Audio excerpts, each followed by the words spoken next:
King Conan. What'd you say? Yeah. Only if we get Nick Cage to play King Conan. Oh man, I'm still on the Nick Cage King Conan thing.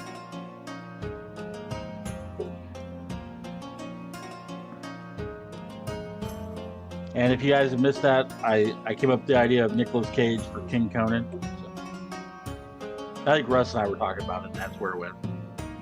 You look for royalties.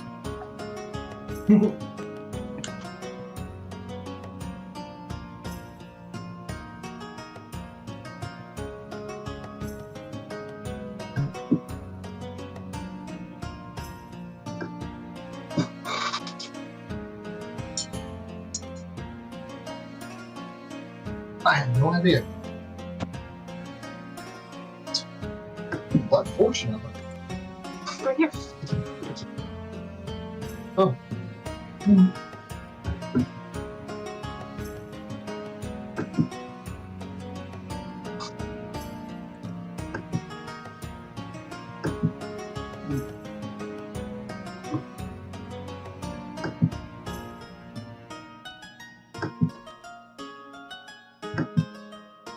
Is that the chicken heart that ate New York City? Not I. Had to get a Bill Cosby rape joke in there. Oh, jeez. All right. And so here we are, folks. We are live once again here with Mystic Syndicate. I am your Dungeon Master, Brian. And once again, we are here with the Princess of Celene, Episode 3. And I have made sure that I turned off my voice mod, so you do not have to worry about me sounding like Theodore Chipmunk from last time. So, yes, thank you all very much for sticking with me as the DM rolled a natural 1 last time. But that's okay. That's okay. It happens. It's here we are, So we're going to start off with the, right here on the top, I believe, Melinda, you want to take it away with introductions? I am Melinda, and I'm playing Grenna Babbleboots. I almost said Princess Babbleboots. I am a Gnomon Ranger. Woohoo! I'm Ed Bell, and I play Tobias Wildseed, the greatest Kender in Greyhawk. The only Kinder. in Greyhawk. I'm Russ That's Holmes. like I'm playing. I'm on mute. Can y'all hear me? No, we can hear you, Russ. You're bleeding over Okay. to Melinda. It's okay. I'm playing Yarngrimr Toframath Halverson, who is a evoker.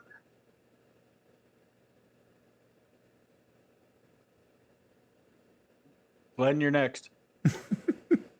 I am Timble Snivenblaven, gnome, and I'm an artist. Insight Yes, check. you are.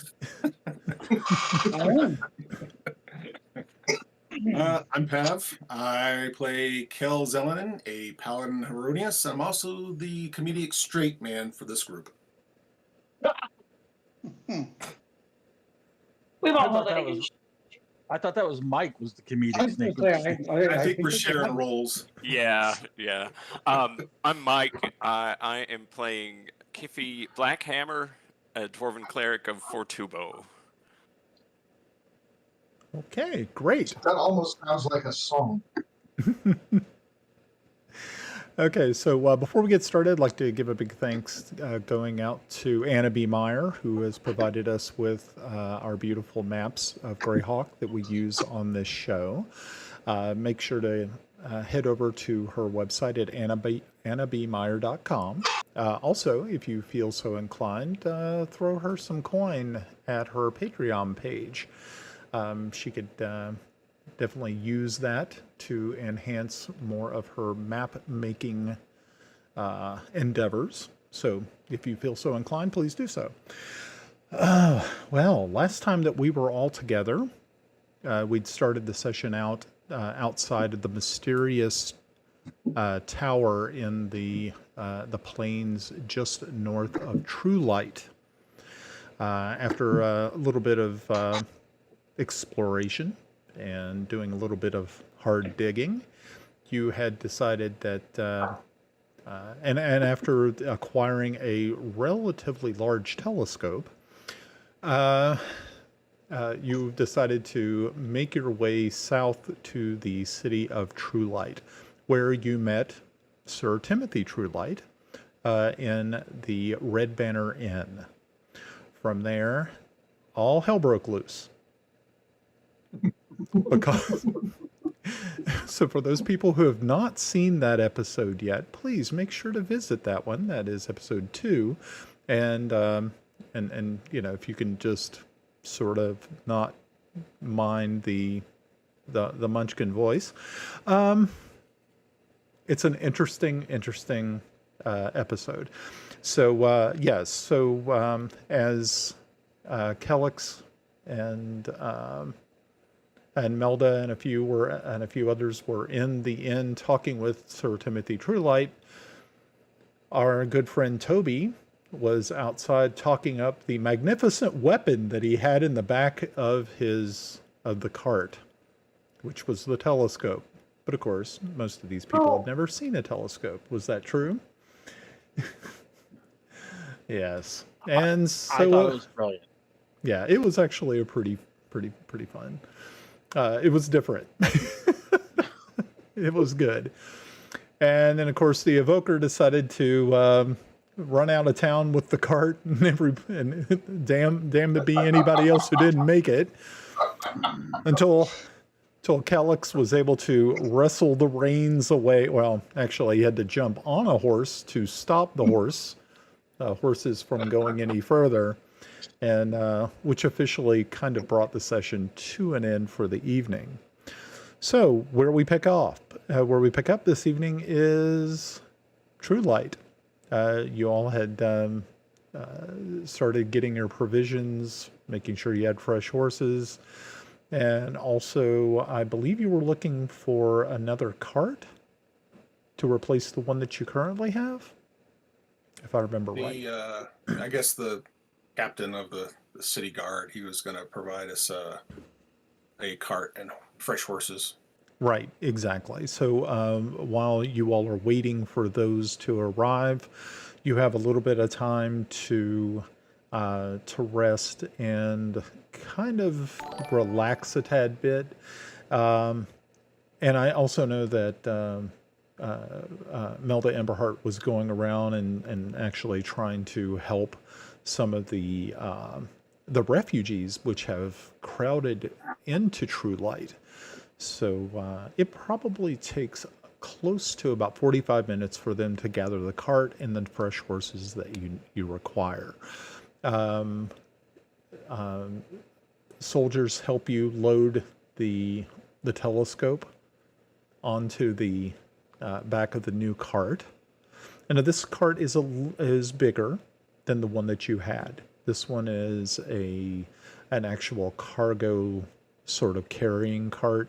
It may not be as comfortable as the one that you had before, which was not comfortable at all, but at least it is larger. And you do have fresh horses. Is there, I guess, provisions from Commander Truelight? Yes. Yeah, he is able to provide you with at least 3 days worth of provisions for your trek south.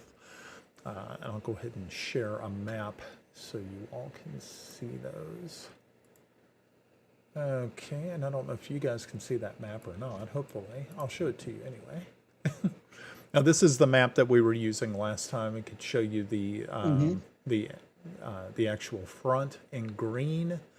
True Light is right here, just a little bit south of the magnifying glass. That was the tower you guys were at before. And then you all are going to this city right here. It's called Seje, which is probably close to, well, you're going to be able to take the road. So that's kind of at least good, and it will cut your time down instead of going overland like you had been before. So it will actually cut it down to about a day and a half's travel, which is not too bad. Okay. Is there anything else you wanted to do while you were in True Light? I need to replenish my supply of rocks. Your supply of, I'm sorry, what were they? Rocks? Rocks. Rocks. Well, there are plenty of rocks to be found. Okay. Yeah. I take a dozen, put them in my pouch. Okay. Very good. That's pretty important. Very good. All right. Actually, it is. Anyone else? What do the roads looking south look like? Are they being densely populated with refugees, or where are they routing the refugees to? At this point in time, I'll bring that map back up. They are actually sending people. Well, right now they have not released anyone to the south yet. Everybody is held at True Light because the anticipation is that soldiers coming up from the south would be slowed down by refugees on the road. So right now they're being held in the town until either reinforcements arrive or there is notification from Pellic that there are no reinforcements coming. Gotcha. Okay, thank you. Okay. Kel's gonna ask Lady Emberheart, where's your path go from here? You're more than welcome to join us. She says, well, at this point in time, I didn't really have any other place to go. And you all have been extremely kind to me, and I would at least like to travel with you as far as Pellic. Glad to hear that. And yeah, you can see she's, of course, in much better condition than she was the last couple of days, after the cart accident and getting smashed by a giant. Yeah, you can see that she's actually doing much, much, much better. Gotcha. Yep. Well, if other than rest of supplies, and I'm going to assume we're going to top off on victualling, get our, some more rations and kind of thing like that. Although I would assume where they're at here in Night Watch that our prices starting to go up yet because, people are going to start saying, oh, a siege is coming and things like that. Yes, you've already seen a little bit of panic buying. There's actually a lot of there is some shortages you can already see in the little market area here in True Light. So yeah, you just know that it is going to get worse, depending on what news comes from the south.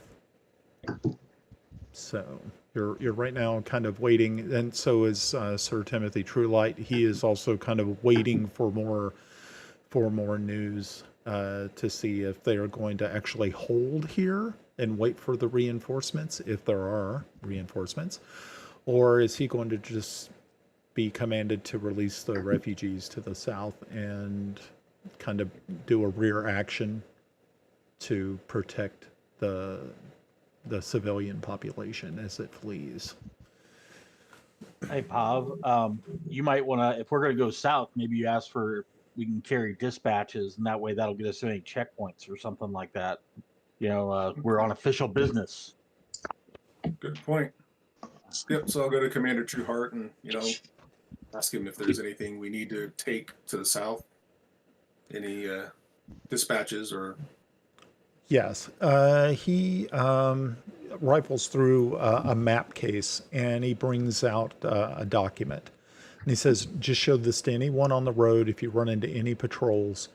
This has my seal, and it will definitely pave your way to Pellic, as you should not be held up at any time.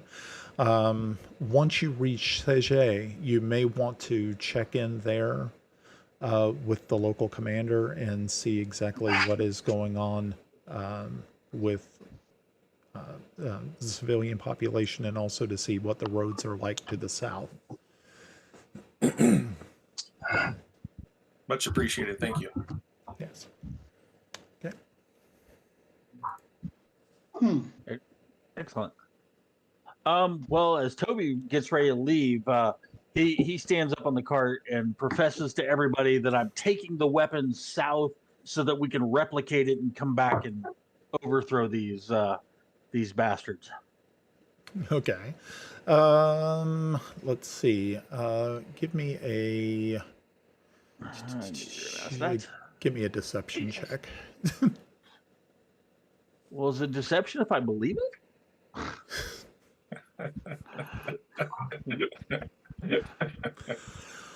Oh.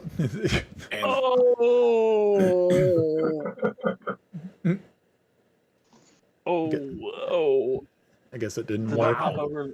I guess it didn't work. For some reason, my rolls still aren't popping over. Brian, sometime we need to fix that. But it was a 1 with a -1 modifier. I'd say it came up 0 on my screen. That's beautiful. Okay, so you see, like it's like a wave of just absolute disappointment and worry flashes across the face of most of the assembled crowd as they once again assume like rushing towards the cart, trying to get the weapon and drag it from the cart. All right. Yeah, it looks like your words have almost or have probably spurned a riot. Great. We're never going to be invited back. Wait a minute. Wait a minute. I rolled a 1, not a 20. Yes. Oh, were you trying to start a riot? It's like, that was my intention, DM. Okay, well, at this point, whoever is at, and if nobody is at the reins, I will get to the reins and start our wagon train going. What happened to our Teamster pal? Well, That's a problem. You have not been able to locate your Teamster since you've arrived. So it may be that you do not have one now. I can drive the cart. I can do it. Let's go. I just can't hit the gas pedal.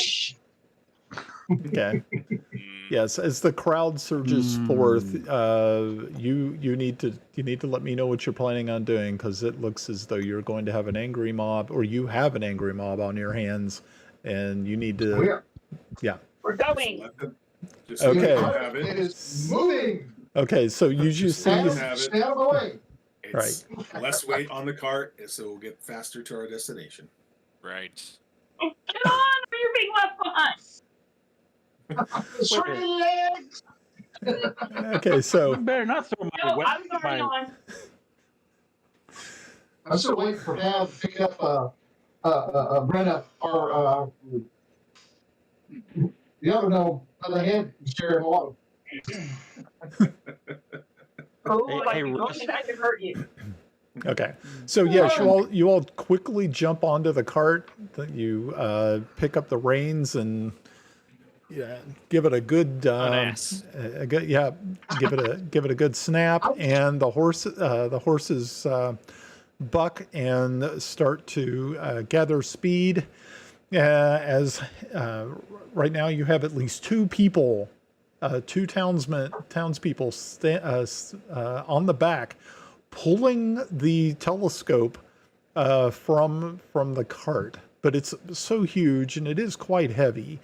If you want to, you can try to throw them off or physically dissuade them from holding on to the telescope. You may do so, but who's driving?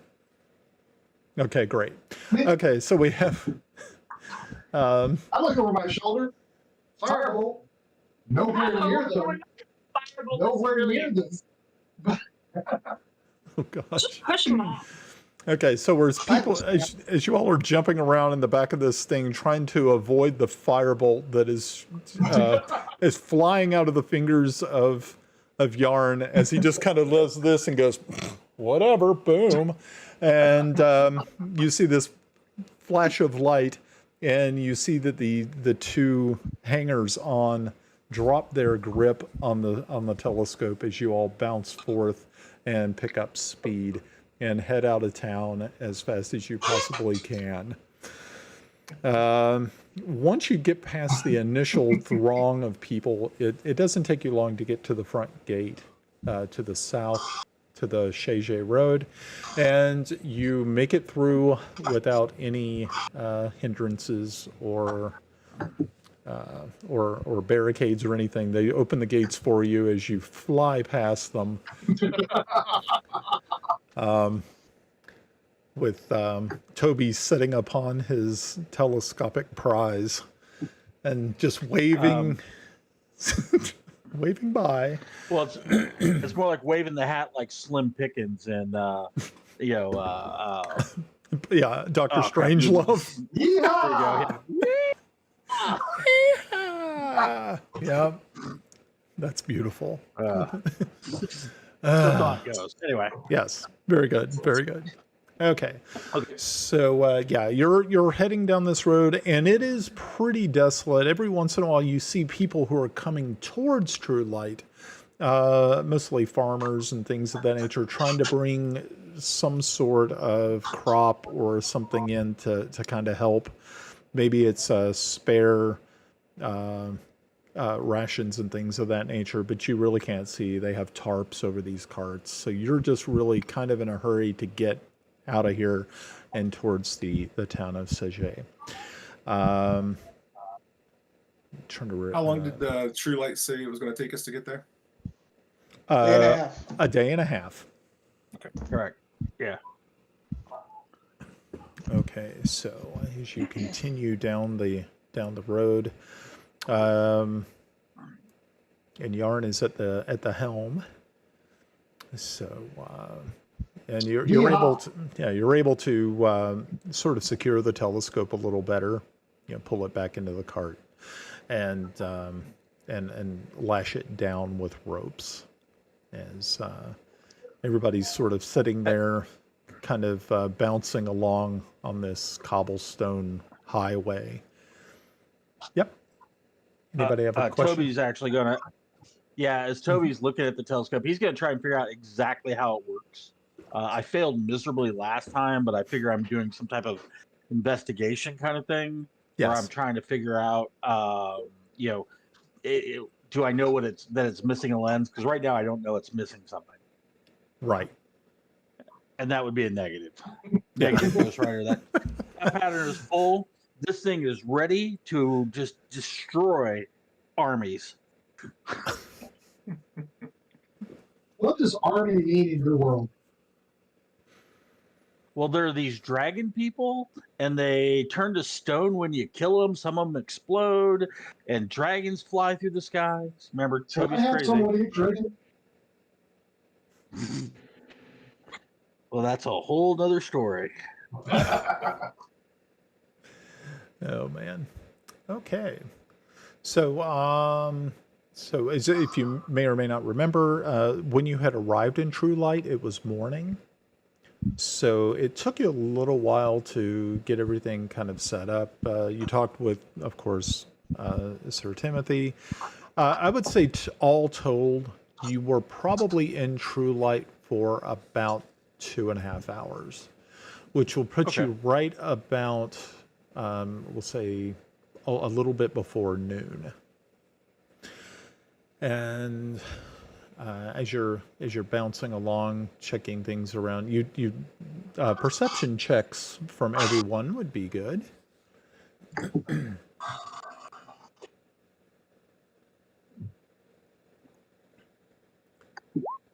Very nice.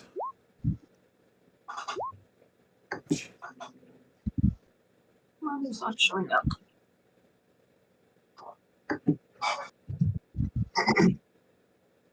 Go to your beyond. Click on your character sheet. I'm rolling slowly again. Click what? Click on your character sheet and then roll again.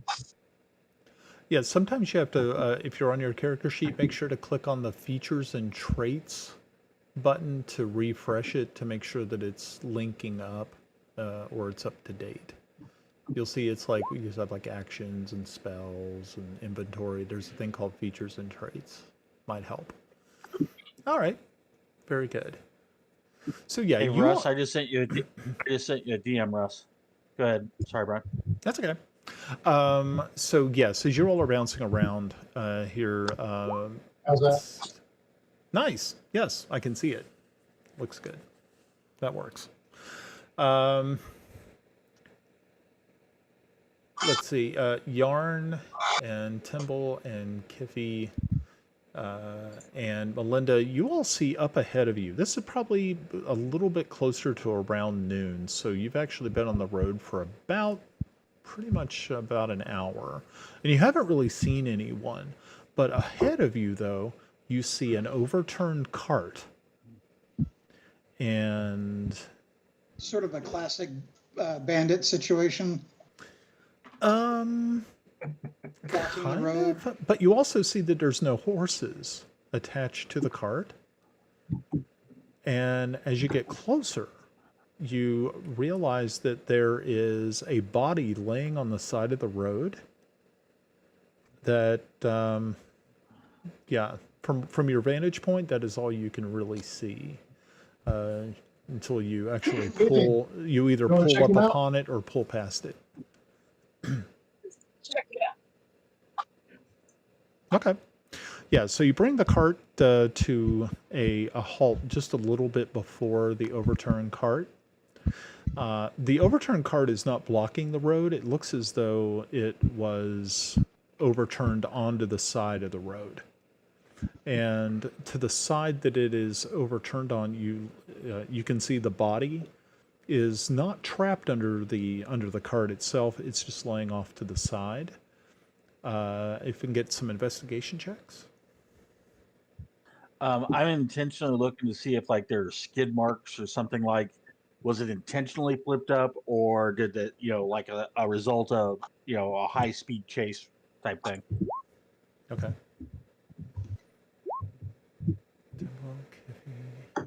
Tobias rolled a 7.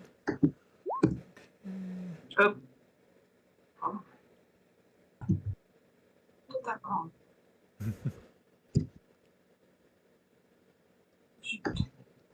I might have to log out, roll 20 or D&D Beyond, or come back in. It's just rolling really slow. Okay. Yep, if you got to, that's fine. Okay, wow. All right. That's cool. Grenna, you did quite well. Kellix did well. Timble did extremely well. And you guys were able to, you can see immediately, it looks as though the cart itself had been flipped over, but it had not actually, it didn't look like it had been in any sort of, it wasn't like it was being chased down or anything like that. The man, it's a human male, is laying on the ground, and it looks as though his head has been crushed in. And you can see that just not too far away from your location, it looks to be some low hills to your west. And with your investigation, you have been able to also determine that whatever, or whatever, maybe someone on the cart or whoever had actually traveled west toward those hills from this location. From the way that the body is located, this human male, it looks as though he's kind of stretched out on the ground, and it looks to be like he is actually pointing to that small hill to the west. And I kind of motion to Jarl to pull over. oh, yeah, you guys have. Oh, okay. Thanks for the promotion. In the module, in the module Tomb of Horrors, isn't one of the bodies also pointing to like where you don't want to go? Is it, I could, saw the, I, could you oh, call I'm in the it? car. Out of the way. You calling it foreshadowing? A little Looking bit. at It's a that red man, herring. I would like to, is he just look like a farmer? Is he in livery? Is there absolutely anything that we can deduce Actually, about his? right. Okay. So the wagon itself is different than what you would consider like a farmer's wagon. This one has a little bit more. It's I would say more artistry involved with it. So you're thinking that the person who owns it Higher class is quality? definitely maybe a higher station. The clothing that the man wears is more like, it's not even livery. It's just he's just very well dressed. So you're kind of thinking that he is from a merchant class of person. He's definitely not a farmer or someone like a lower labor or a serf or something of that nature. He actually looks to be somebody who was of means. Right. You can also see. Jumps off. I'm sorry. Go ahead. You can also see that there are items in the back of the cart that would be considered high value items. So you're not thinking that it was bandits. So you're not really too sure what I mean, there's like, but it's not like they're goods or anything. It's like they are, it's more like clothing, personal items. Like they were actually fleeing to the south because the cart looks as though it's heading in the same direction that you were. 360 monitoring. I'm sorry? I'm on the Broke up there, car, Russ. elevated. I'm monitoring 360. I'm watching the horizon. Yarn, I would like for you to make a perception check for me. Oh boy. Yeah. Oh boy. Not today. No, obviously not. Okay. Look, a cloud. I have a question It's to pose to everyone. I see that there's no livery here for the for Bissell. I don't see anything special other than a person. I do believe that our heading south has a priority over banditry or whatever this may be. Do we want to continue south in all haste? We are carrying the fate of the Margrave to Lady Ilya.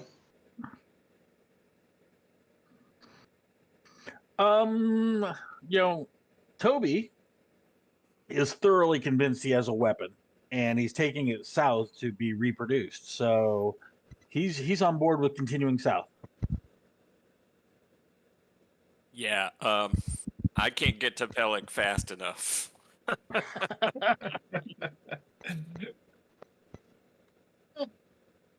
That's a 3. Kelix? Alex would at least want to see if they're okay. Reasonable. I agree. I would want to make sure it's okay. Yeah. Kellex so jumps off the wagon. He has his hand on his warhammer, just in case there's some funny business. A lot of coin. And so I look at him and said, "What happened here?"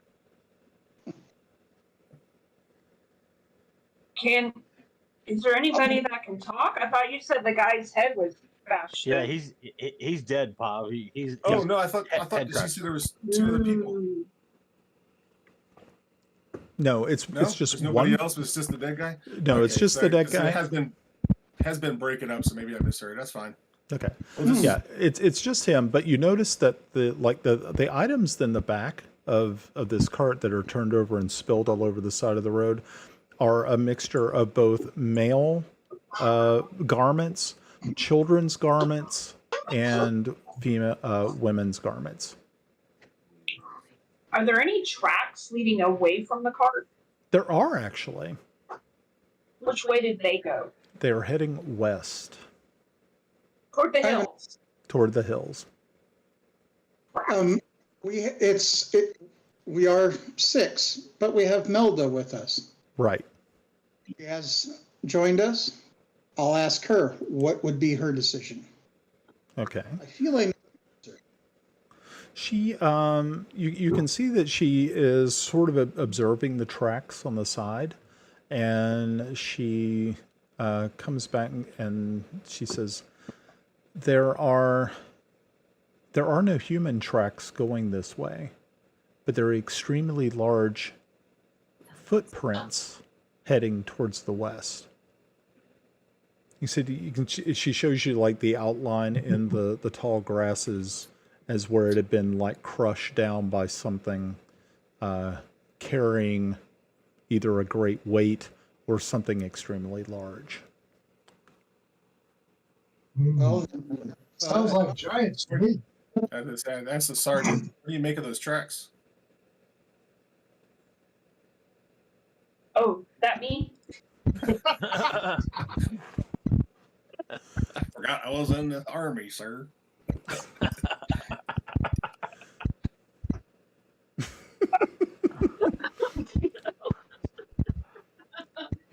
Somebody needs Sorry, to put. I'm still not used to being in the military. I'm a support person. Need to put some need to put some chevrons on that hat. If he actually has some decent survival skills, so I'll have a look. Okay. Yeah, I think it's a little too curious for me, given that we are at war, and these probably aren't tracks that would be normally in the area. It might be worth checking. Okay. Yep, just in case others are obviously ambushed. So, Kiffy, you're taking a look at these tracks as well, and you notice that it is only one set of tracks. It is not multiples. It's not like everything is completely flattened down. But yes, you do concur with Melda's assessment as well as Grenna's assessment on that it looks to be one individual creature. So that's what you're able to pick out from what you're able to see in the tracks. All right. Well, I think if refugees are going to be coming this way in a couple of days, we don't want to leave this here. So we should probably investigate. Excellent. So what says the rest From of the man who the can't get group? there fast enough. Well, circumstances change. You know, I have a problem with this consistency thing.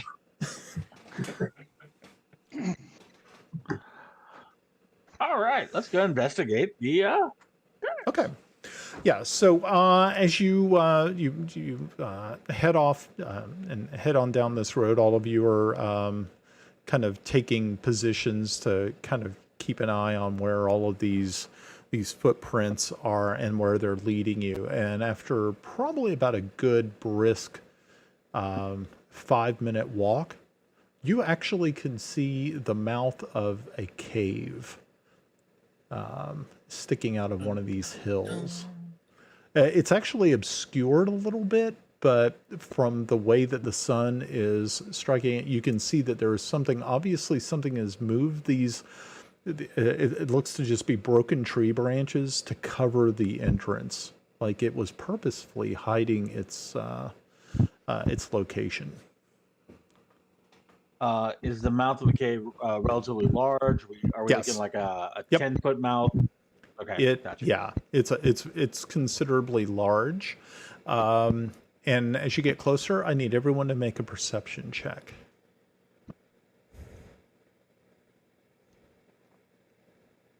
Keep picking my best roll there. Right?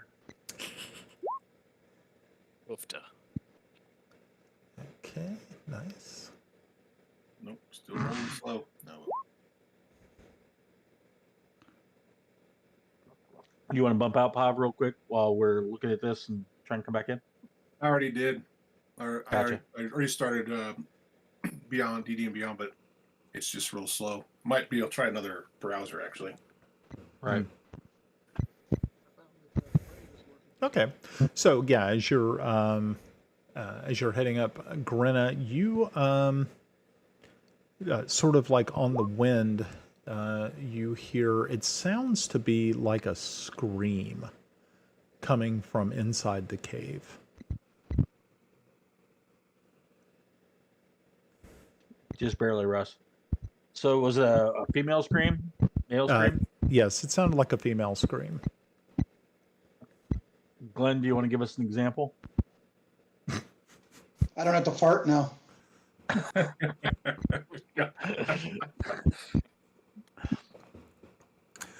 Oh boy. Leave the wagon.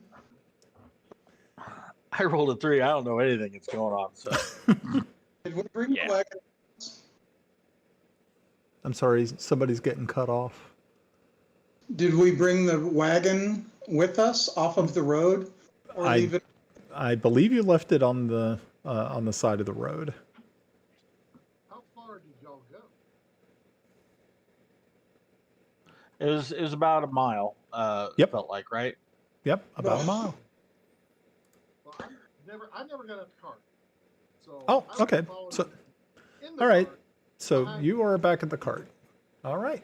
5-minute mile. We don't book it. I would be following them behind them, obviously. Well, behind them, but still within range. Still within range. Thank you for the clarification. Okay. So as you Alrighty. okay, so as you approach the cave, like I said, you can hear a human's scream, female scream, issuing from inside of it.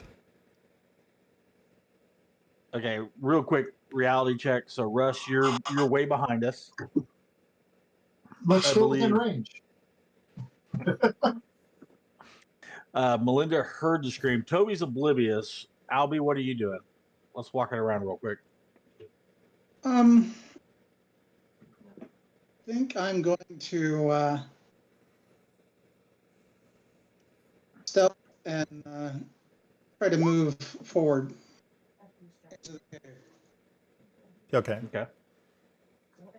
Just myself. Okay, Timble. Yep. Okay, very good. All right. Is You the are- cave entrance actually obstructed, or is it just obscured? It's just obscured. Okay. Yeah. Well, I'm gonna get ready to proceed inside when everybody's ready. Okay.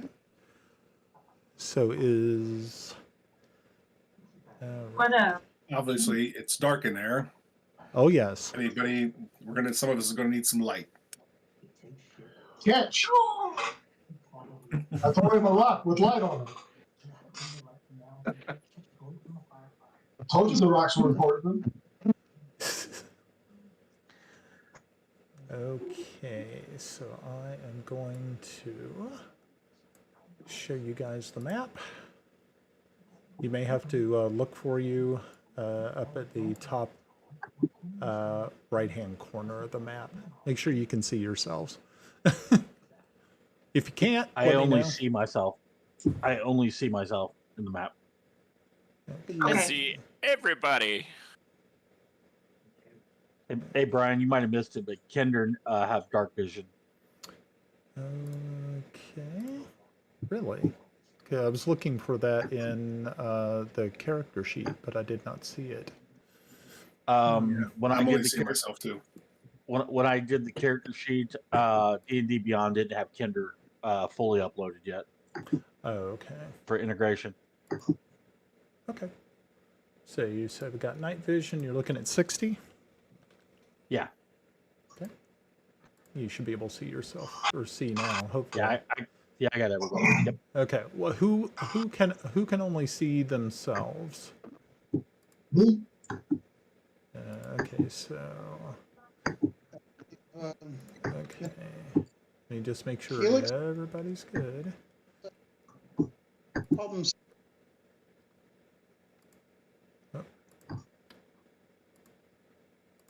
lighting. So is that Yarn? Yarn, I don't. Okay, is Yarn's a human, right? That is correct. Okay, so you have vision, but you don't have night vision. That's correct. Okay, so you're saying, That's okay, why I have so rocks. okay, so who's okay? So are you okay? You're using a rock to create light. No. Light, the cantrip on the rock, Okay. which makes a portable torch. Okay. Yeah. So you're using you cast a spell on the rock too. Okay. That's fine. All right. So is that a low light? Probably what about 20? Maybe. What do you think? So can you see now? Hopefully. No. Yep. Okay. I good. see everybody else. Okay. Good. Yep. So Yarn, you're good.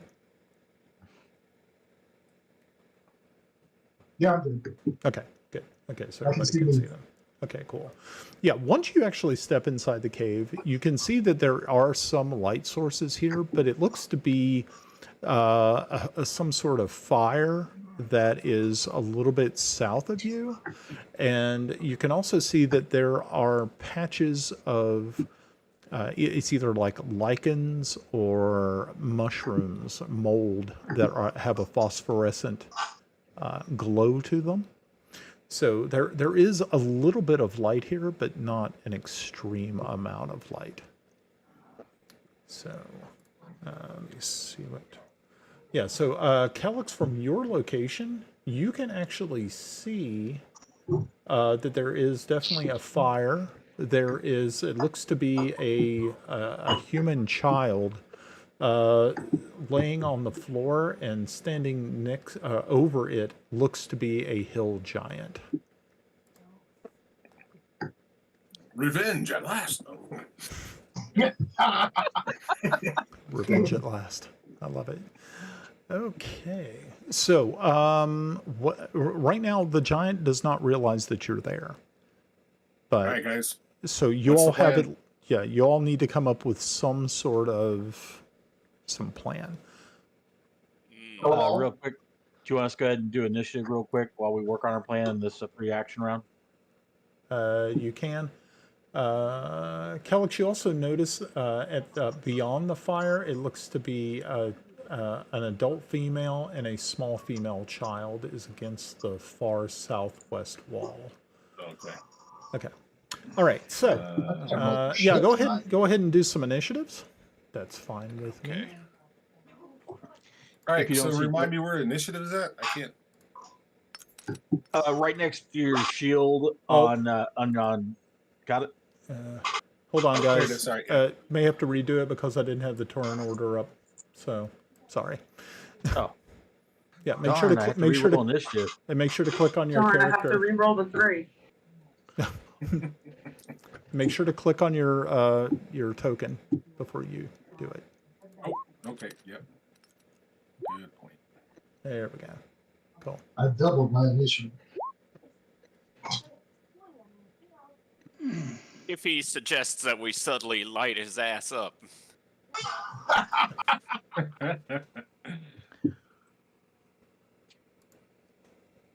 I rolled Your a wish is my 24. command.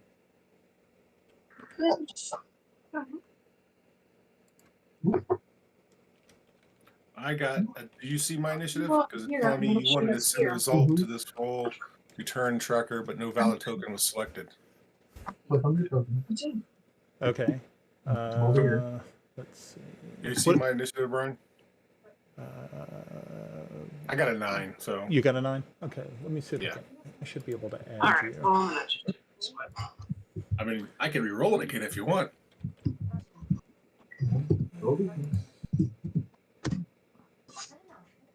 And it was a 9, you said? Yeah. Okay. Let's see if I can get this good. Yeah, let me change that to a 9. Okay, cool. All right.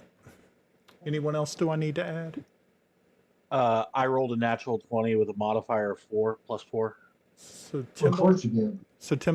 which one am I using here? 10 or 15? Because you're I had a you're down here twice.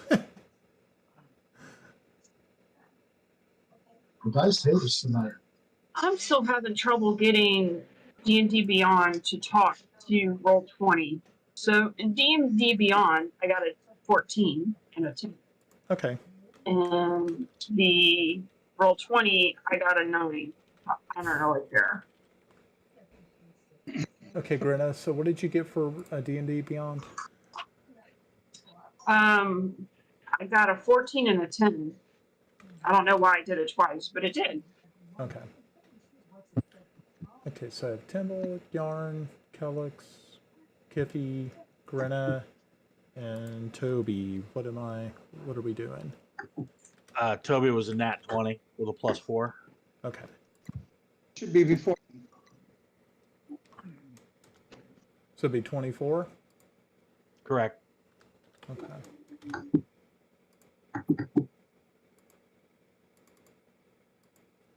Okay. Why isn't it letting me do it? There it goes. Okay, cool. Right, and let me also add Melda to this show. Let's see. Where is it? Loads of fun.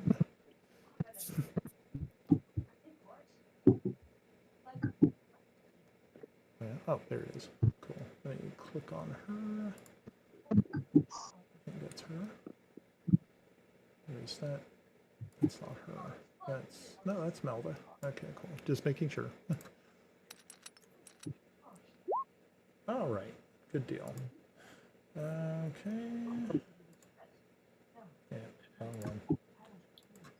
Okay, so Toby, you are up first. Did you all come up with a plan? No. Orange! Wasn't yeah. What Main if force? Is that what a if we plan? try to? What if we actually lure them away from the as captives, just in case? Oh, I'm sure us walking in this, gonna do that. Well, I'm just saying, if instead of trying to sneak up on him and battle in there, in case there's some spells that people release, and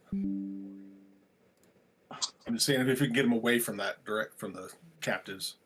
That's Well, one of how the about challenging things, isn't it? So If we set him Toby- on fire, he probably will come toward us. There is that. if everybody wants to stand outside the mouth, Toby will lure him out.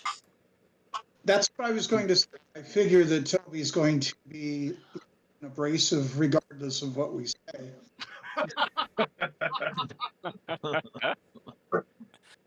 And save the people that are here. Indeed. All right, so that would be the plan. Is I guess everybody's going to wait right on the edge of the cave, and I'm going to lure him out so we can kind of combat him there. Sure, why not? Sure. I like a plan. Do a Okay. chokehold. Let's go. All right. Hey, my initiative is 2, so I'll do whatever. Meanwhile, Brian's like, "Damn it, I don't have an outside map." You're right. Oh, well. Guess we're going to be doing theater of the mind. That's fine. All It'll be right. fine. Okay.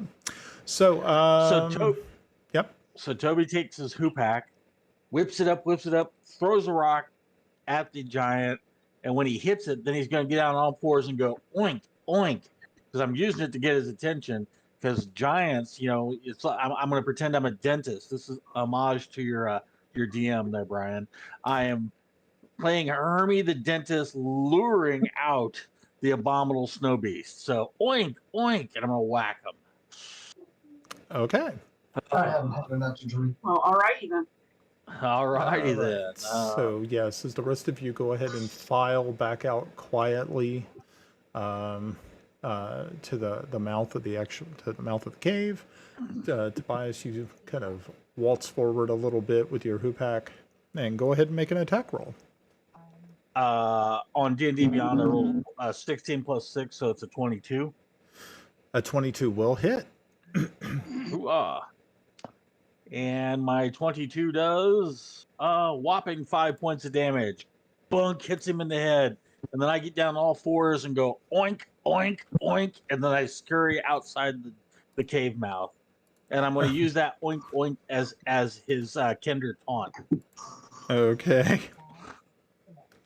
Interesting. And you did 5 points of damage?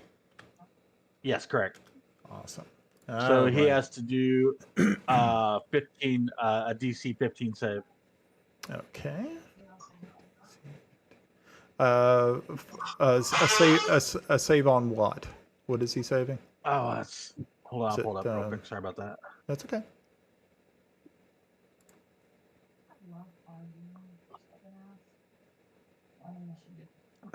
Wisdom save.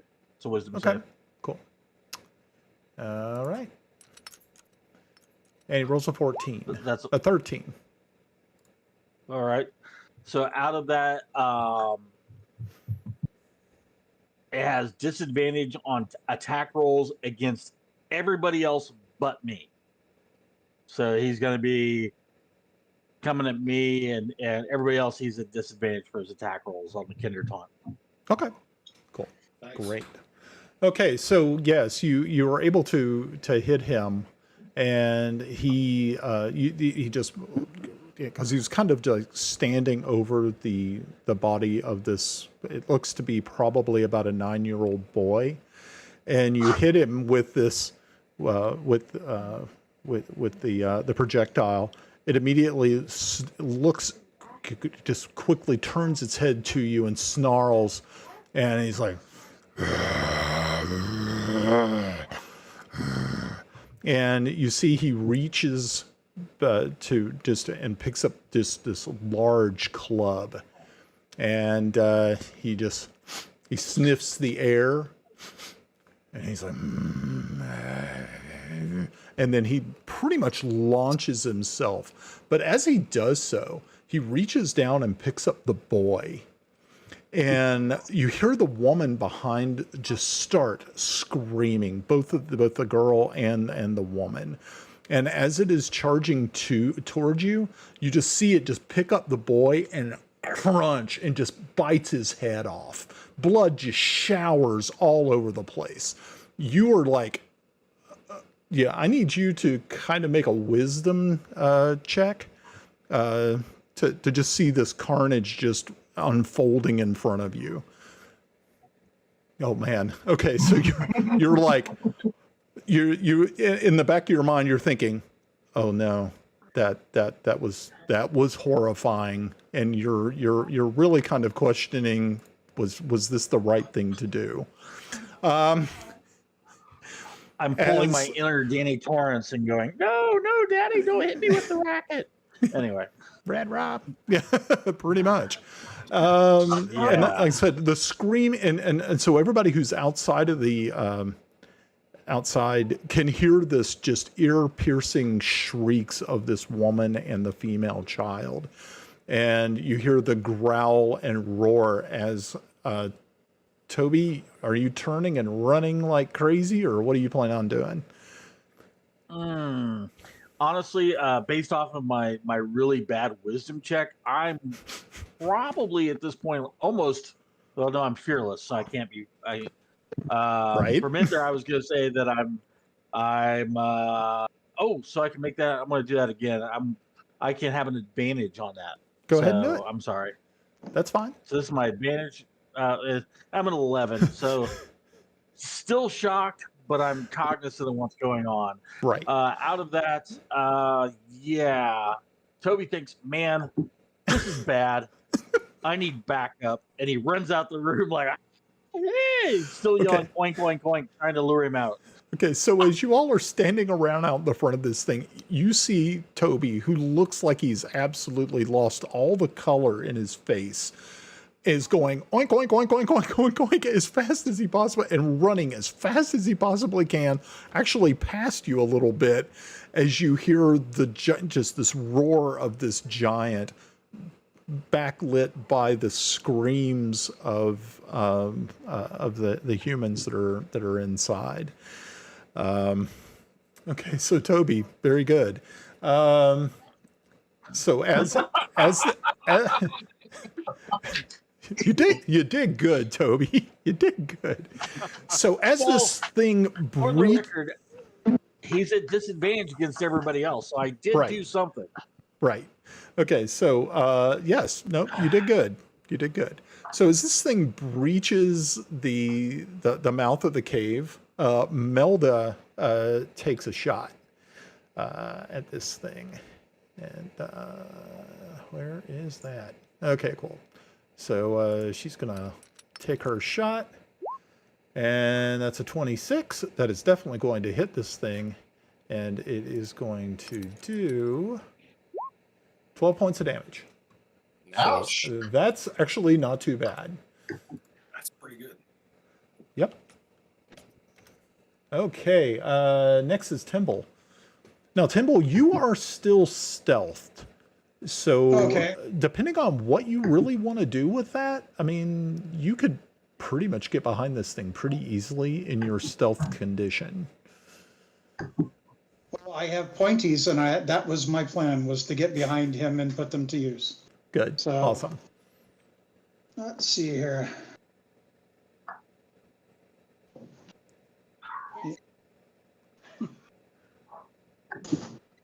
Let's see.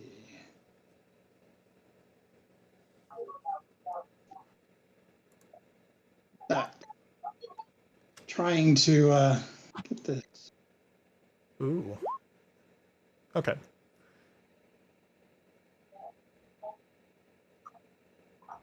Okay, so you were able to land with your rapier.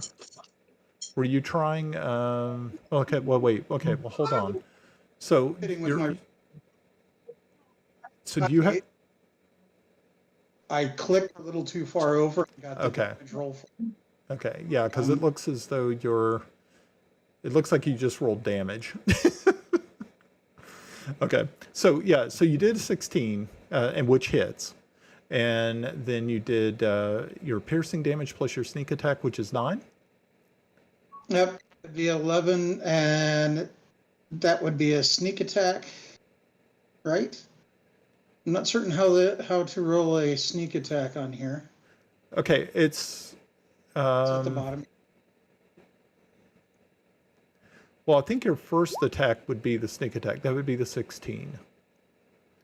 And so we would go ahead and apply the 9 to that 16. And you have 2 weapon fighting?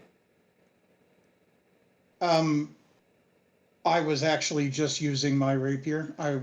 Okay. I have that skill yet. So Okay. Okay. All right. So what we're going to do is we're going to take the 16 and we're going to apply that because that definitely hit. And then we'll apply the 9 damage because that's with the 6 plus the 3 sneak attack. Okay? but a rapier is a die 8. Did it roll right? It rolled, yeah, it says rapier right here, so I see. what I'm thinking, yeah, 1d8 plus 3 is what it would be. But you have a plus 5 on your on that initial one, Yeah, I see. which definitely puts you over with what you needed. Okay, so you are going to do 9 damage. I'm sure I hit him about the ankle. Okay, so this is good. Nice. Okay. Very good, very good. And next is Grenna. Grenna, you have a easy open shot. This thing is huge, so you don't have to worry too much about not being able to see it. How close are we to it? Right now, everybody is probably well, let's see. Timble is literally within 5 feet reach. I would say that you and Melda are at least 20 feet away from it. Okay. And Yarn is probably also about 20 feet away. So you guys have given yourself a little bit of range and some room. And then of course your more melee fighters are more willing to be like a lot closer, I suppose. Okay. Okay. I want to try to do 2 things if I can. I want to cast ensnaring strike on myself. Okay. Do you And then I have want to shoot him. Do you have a bonus action or a swift action to do that? Yes, I do have a bonus action. Okay, cool. Okay, so yeah, that's fine. All right, that's all I need to know. Okay. So, And- so what does that actually do for you?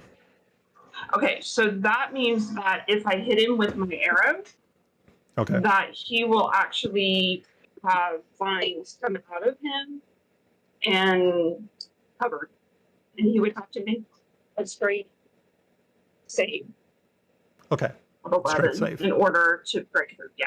Okay. And Cool. while he is in this thing, it is 1d6 of damage. Okay. So it does like 1d6 damage while he's in it? Mhm. Okay, Yes. cool. Very good. All right. All right. So, yeah, go ahead and make your Okay. attack if you can. All right, let me see if this will actually work. Nope. All right, I gotta do it this way. Okay, yeah, I saw that you rolled a 10. Yeah, I'm gonna try to do it in the. Hold on.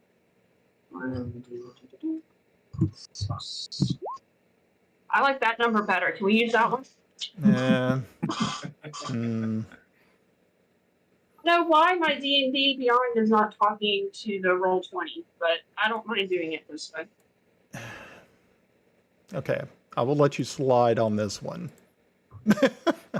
But you do have to kind of figure out which one do you want to, and it's like don't use the Roll20 Yeah, one I'm if you gonna must. use. Okay. Yeah, because I closed it down and rebooted it. I closed it down and restarted it, and I logged out and logged back in to see if maybe it would work. So that was my test, and obviously not. Okay.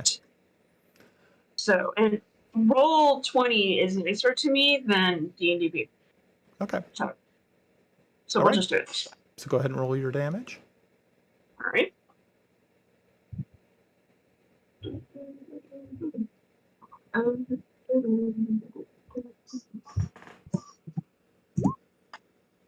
Okay, So 5 that's damage. for that. Did he make his savings throw We're against gonna- my spell?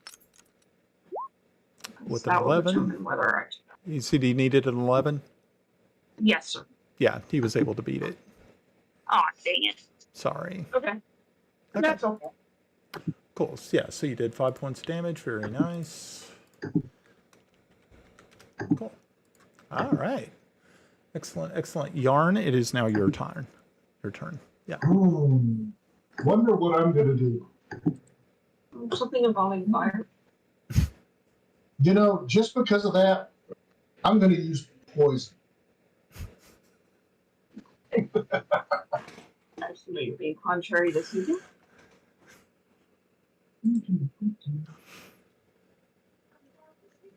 Somebody awesome. sounds out of character. Okay, chromatic orb 25. That will definitely hit, and it does 15 points of damage. Wow, that, sir, is impressive. See? He doesn't get any saves for that, I don't think. No, it doesn't look like he does. Okay, good. Oh, it's like 4 points of damage so far. That is very good. You guys did. Giants is tough. Yeah. Oh, yeah, they are. They are very tough. Kellex, it is now your turn. So, sorry, Brian, if I didn't hear this early. As he came out, obviously there's blood running down his chin, right? Oh, Does he still yeah. have the boy's body still in his hand? Yeah, he still has the corpse Right. of the So boy. something clicks in Calyx, and all you hear says, "By the Arch Paladin, bring justice." And I'm going to strike at him, but I'm going to cast Smite. So you Awesome. can see staticless just start building around his warhammer. And come on. Oh. Ouch. Yeah. Did I miss? Yeah, an yeah. 8 is not going to make it. I'm very sorry. It was impressive. Okay. Yeah. So yeah, the Figures. Big introduction. yeah. Welcome. Yes, so the whole giant rears back with his gigantic club and brings it down upon you, Kellex. And we'll see what happens with this one. Hopefully, not too much. He's disadvantaged, by the way. That's right. Yeah, so he takes the lower of the two.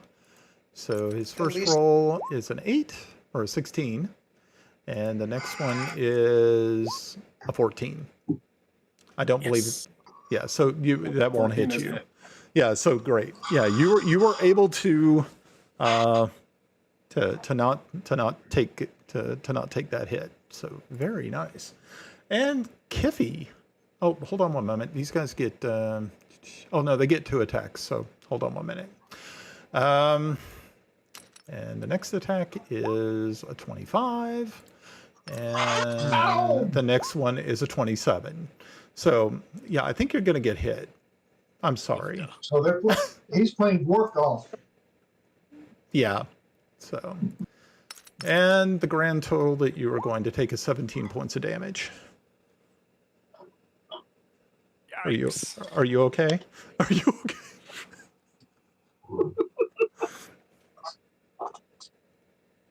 But you're not Good dead. thing we went through good thing we went through first aid protocol earlier. Probably. Okay, Kiffy, sorry. Go ahead, sir. Oh man, yeah, I'm not interested in closing to melee range.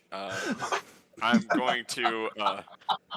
gonna move as far away from him as I can while still being in range of my spell, which is 120 feet. So, Come on over here. I'll protect you. yeah, I'm gonna try to bust a little guiding bolt into him here. Oh, hell yeah! A crit? Well, I don't think you can actually crit, but, you know, Right. a natural 20 is pretty sweet. All right. So yeah, you ended up doing your radiant damage. Yep. Nice. Guiding bolt. Nice. Okay, so that is That good. doesn't burn the poison out. Oh, it does It say does. it's a crit. It's a crit. 15. Yeah. Yep, it does nice. say. So that's going to count. All right, cool. And he's lit up. Next person who attacks him Lit has up. advantage. Is that only the next person, or all for the next round, Mike? No, it's only the next attack. I'm sorry. What was that again, Kiffy? What is The it? do? next attack against him is at advantage because nice. he's all sparkly now. Awesome, Toby. It is your turn. Hey! I love that spell. I really do. It's pretty sweet. So right now I kind of envision he's come out the cave. I Yes. was going straight forward. Everybody Right. else is kind of scattered like this, and Mike's gone a little bit further, or Kiffy's gone a little bit further. So based on that, is there any like a high ground or anything like that around that I could maybe pop up on top of, or You would have to like get a boulder? You would have to get around him to actually get on the top of the cave entrance. Okay. Yeah. But I mean, he's kind of a large creature, so it might be kind of difficult to do so. But interesting. So It's an idea. working towards our strongest fighter, Pav, are you down? Nope, he's still around. I'm good. Oh, good. I didn't get squished this time. Okay. Well, thinking he's our strongest fighter, I'm going to try and move at an angle that puts, him between me and Pav, so Pav can maybe hit him from behind or something like that. And I'm going to continue. I'm going to use my second, before I do this, my second taunt bonus action and continue saying oink oink at him. So he needs to make another will save because the disadvantage is only one round. So I'm trying to Okay. carry it for the next round too. Okay. Rolled a 2. I think he's disadvantaged. He's furious at me. And he's furious at me. And with that, I'm going to move probably another 30 or 40 feet to position myself with Pav, and then hoop hack him from there. Okay. So you're actually going to be about 30 feet away from Kellex? Yeah, what I'm trying to do is trying to create an environment where he's caught in crossfire. Okay. Because I'm really moving to tactical advantage. I think as a Kender, you would know how to do that because you're taunting people and trying to lure him out so everybody can hit him Right. at an event in a round like that. Okay. Let's go here. Okay. This. Yeah, I'm just rolling my attack real quick.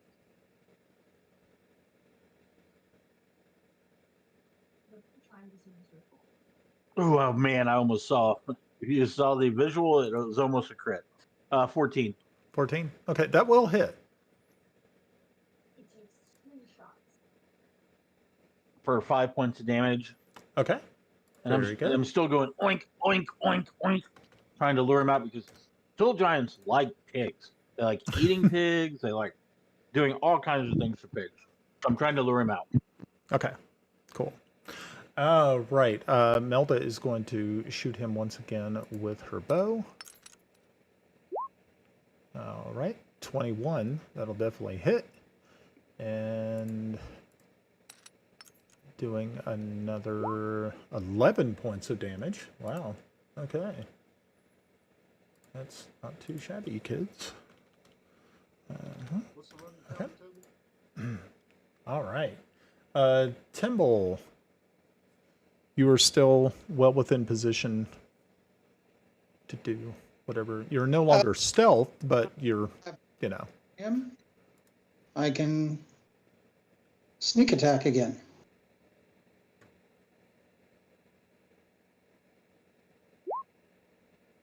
Okay.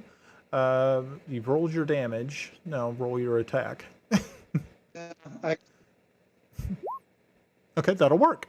Okay, cool. So yeah, you were able to do 11 points of damage. Very nice. That one was a crit because I rolled 19 with a rapier. Okay. All right. You have so an improved crit or does it have a weird crit rage? Yeah, it's one of the, I think, 18 and above. Mm. Okay. Okay. So what you'll do is you'll what is your maximum damage on just a regular attack with your rapier? What is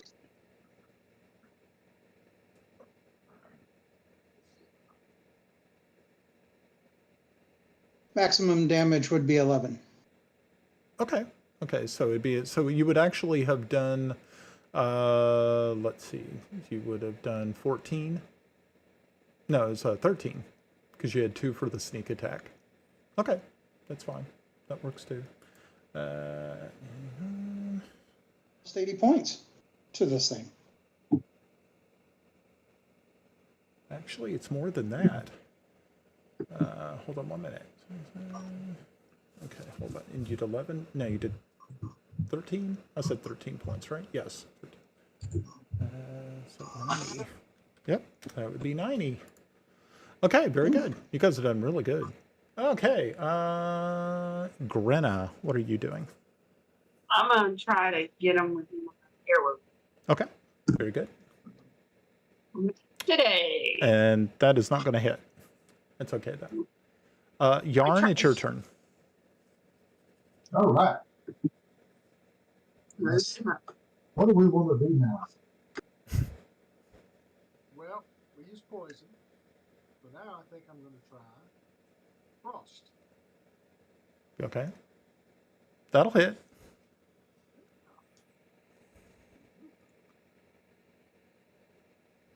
Two damage. Okay. Better than I did. Okay. Kellex. All right, yep. Alex is just determined to bring this fiend down. He's going to use his smite again and attack. Okay. Oh, I'm on the wrong.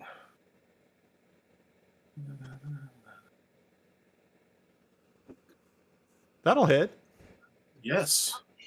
Ouch! And then I get to do, so did it roll damage already?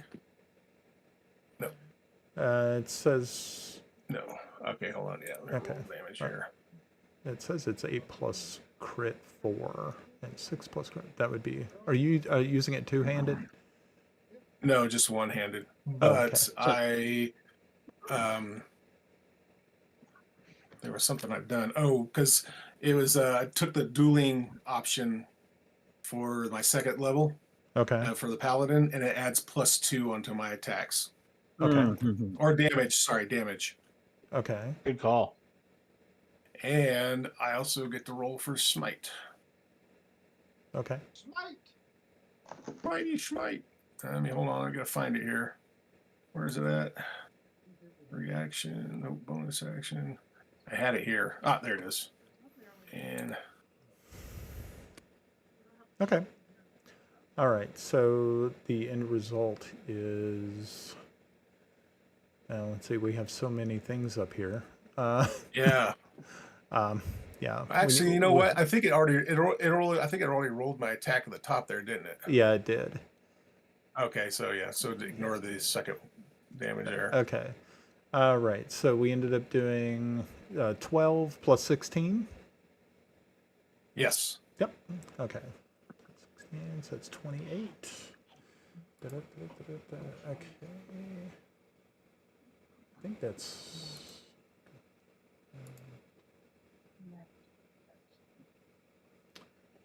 I think it's like 120. Yeah, I think that's right. Okay, so very good. All right, it looks really badly damaged. I mean, it's really not doing well at all. But it is going to lumber forward, being completely enraged by the oinking of. Yeah. So it's going to try its first attack as it lumbers forward to finally finish off Kellex, and then its second attack is going to go for, unfortunately, Toby. So we shall see how this works out. We don't like this way this works out because Toby does not have disadvantage. That's right. Dodge and weave. Dodge and weave. Dodge and weave. All right. So, like I said, the If you first can- one is going to be a Kellex. So Kellex, let's see what happens. And he is going to, okay. Well, let's see. He gets, okay. So yeah, he gets disadvantage. So, okay. So good. After So that's good. So is it disadvantage still? I'm trying to be honest here. Yep. Is it actually what he still gets a disadvantage? Okay. Yep. Oh, that's right. Hey, Pop, I did it Yeah. again. So it's the next Okay. round. So Yeah. Very good. Sorry. I was thinking of the yeah. guiding bolt. Right. And as it lumbers to hit Toby, let's see what ends up happening with that. And Toby does not have advantage, does he? Nope. Okay, good. no. But a 9 won't hit you, so that's good. Ah, All right. Very good. Okay. So, Kiffy. Kiffy. Okay. Well, Bring it down, Kiffy. Come on, Mike. well, yeah, let's not hold anything back here. Let's go with another guiding bolt here, just because we can.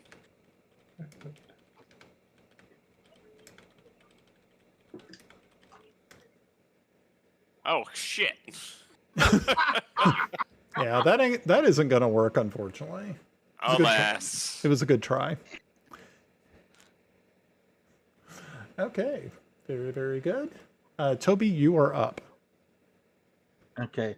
Toby has no more taunts. Okay.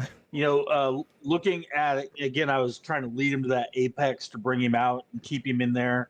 Right now, pretty much everybody is between. He's between me and everybody. Correct? Right. Okay. Okay. Let's see.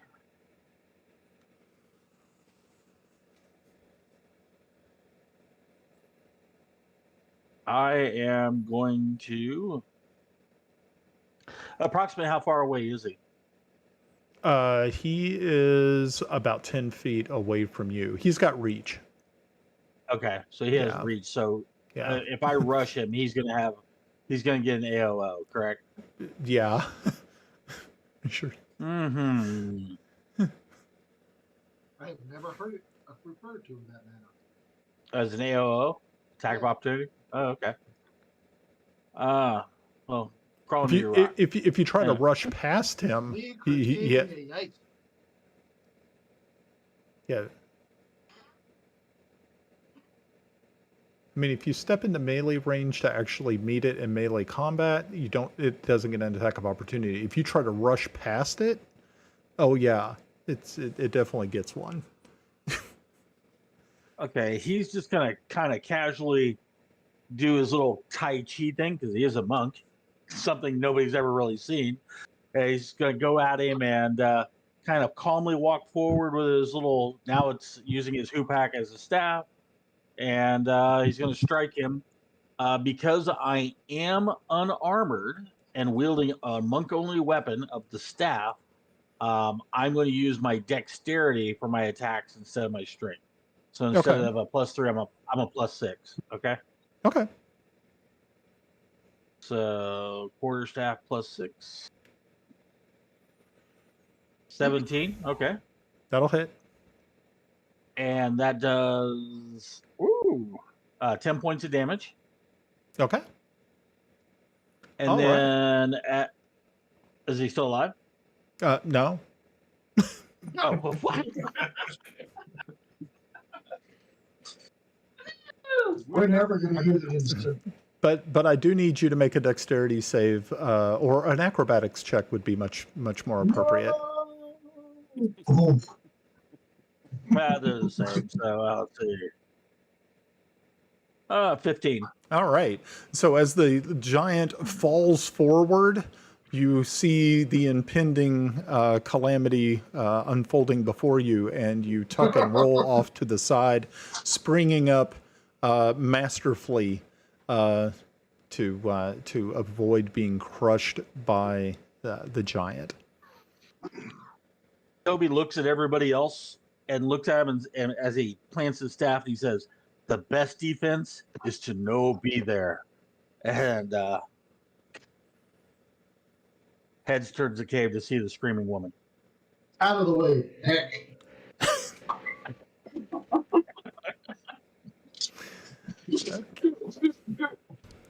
All Could have right. done a little All right. pirouette or something like that after that, Ed. Are they still screaming? That's a long scream. No, I was showing restraint from being a monk. they had stopped. Have they started coming toward the end of the I guess Yeah. I'm very different. I wouldn't have screamed. I was trying to get out of there. But I'm not them. As Toby tries to pass to go into the cave, Okay. I have a step. I try to trip him. Okay. All right. Let's see. Let's see. How do we do trips? That's the fun part. Dex save. He jumps it, Oh, okay. but it had to. Yeah. Oh, actually, Okay. I might not. I rolled a 7. I rolled a 1 with a +6. So I'm Oh, like, jeez. don't. Oh no. Okay. That's a drunken kinder. Okay. Because whenever something's stupid, there's going to be a 1. Yes. Okay. So so you failed? I not failed. I rolled a 1. Oh jeez. Okay. So yeah. So you go sprawling out, and as you do so, you drop the hoopak staff, and once you do that, it hits the ground very hard, and you see that it looks as though a part of the bark on it is. It looks as though it has kind of chipped off, and you think that it just doesn't look right. It doesn't look like what you would find under bark, which is usually just dried wood of a staff. This has kind of a metallic look to it, and it glints in the sunlight. It doesn't look natural. Man, he can't even get his food pack right. Right. And as you notice that, you realize that mist that you had seen before when you had killed other creatures, it sort of starts once again rising from the corpse of the giant and ends up finding its way to the hoopak. Okay. Does anybody else notice that? Make perception checks, everyone.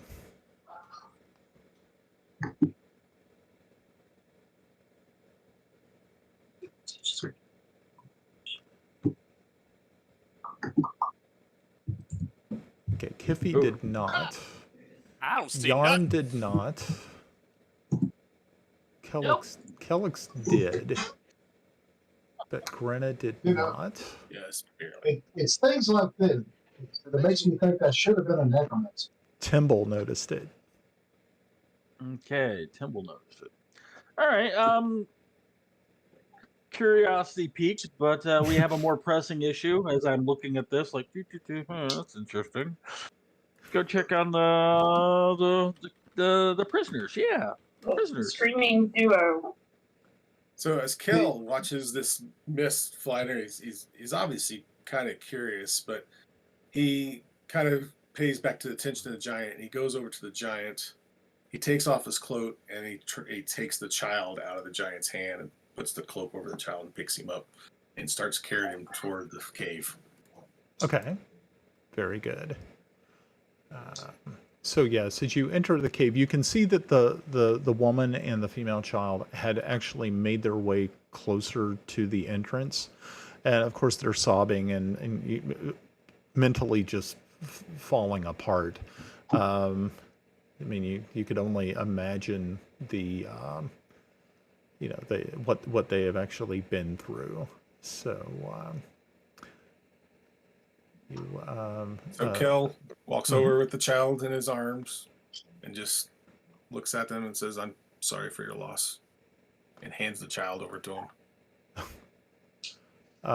You just, the mother just takes the child and falls to her knees, hugging the corpse of her son close to her, as the daughter is just standing there in just shock, just absolute shock.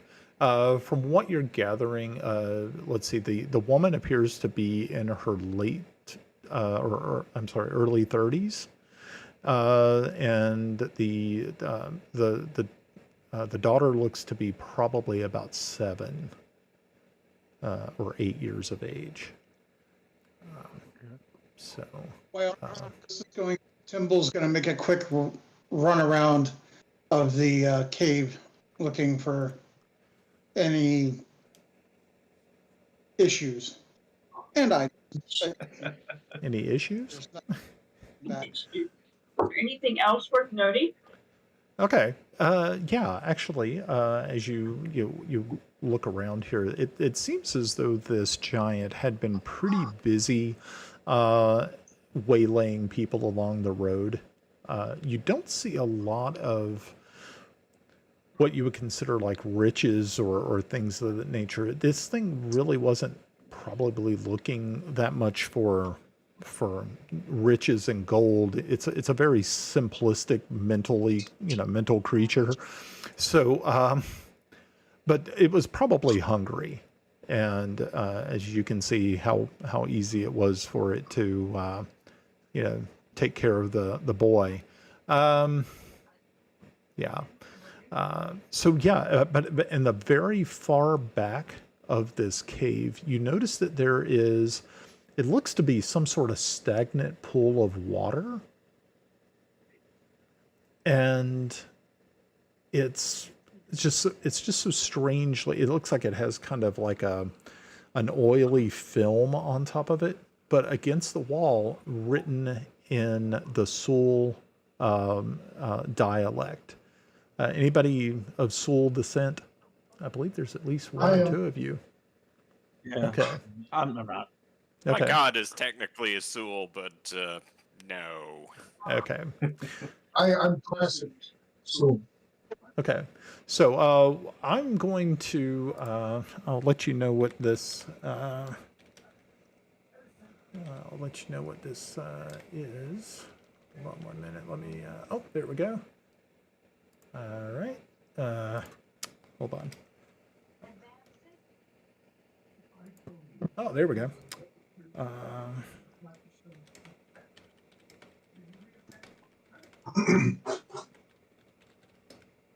Ed, what's Steph watching? Okay, so I sent you a message. X Files. Is it too loud? I hear it every now and then. Yeah, she just turned it down. It's okay. It's like my kids. I ignore it. Where did you send the message? I sent it in the Roll20 chat. Ah. Yeah. Oh, my.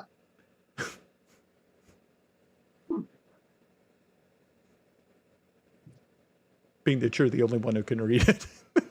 Yeah. Okay. No problem. Okay. Thank you, sir. You're welcome. And We have hey, nothing. Yeah, Brian, overall, I just sent you a text message in to your TM Syndicate account on Discord. oh, okay. Let me just quickly take a look. Unfortunately, everybody's going to be able to see it. Okay. Oh. Hold on. Let me go back. No, to... your private Yeah. chat that we chatted on. Yeah, I know. I saw it. I'll try to give you an answer to that here real quick. Yeah, the only problem is once I go to like my private chat on Roll20, it automatically drops all of your all's pictures from the stream. So that's kind of, yeah, it's not as fun. Not so much fun. So, okay. well, you're doing that. The two girls are not going to give us anything of use because they're pretty traumatized. But can we offer to put their son to rest? Yeah, of course you can. Yeah, I mean, if you want to actually talk to the mother, I don't think you're going to get much out of the No. traumatized daughter, but the mom, you might be able to actually talk with. I don't think you all have any types of spells that will help with this, but you can actually roll some diplomacy checks if you'd like to try to sort of, try to break in through her grief to see if there's anything you can, or what you propose to do. I'm not that kind of reverend. So what would I need to look under? Roll under? Sorry. Yeah, just roll a diplomacy. I believe that's what you have.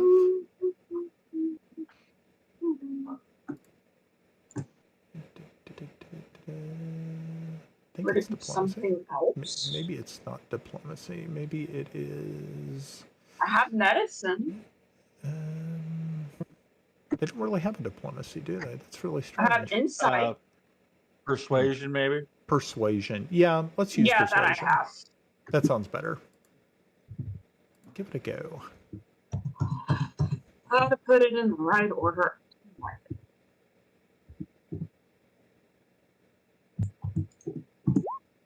Okay, that's actually very good. So yeah, but you don't really actually have to bend down to her level or anything. You're no, she's there. With your stature, you really are kind of eye to eye with her. And what are you? How are you going to address this?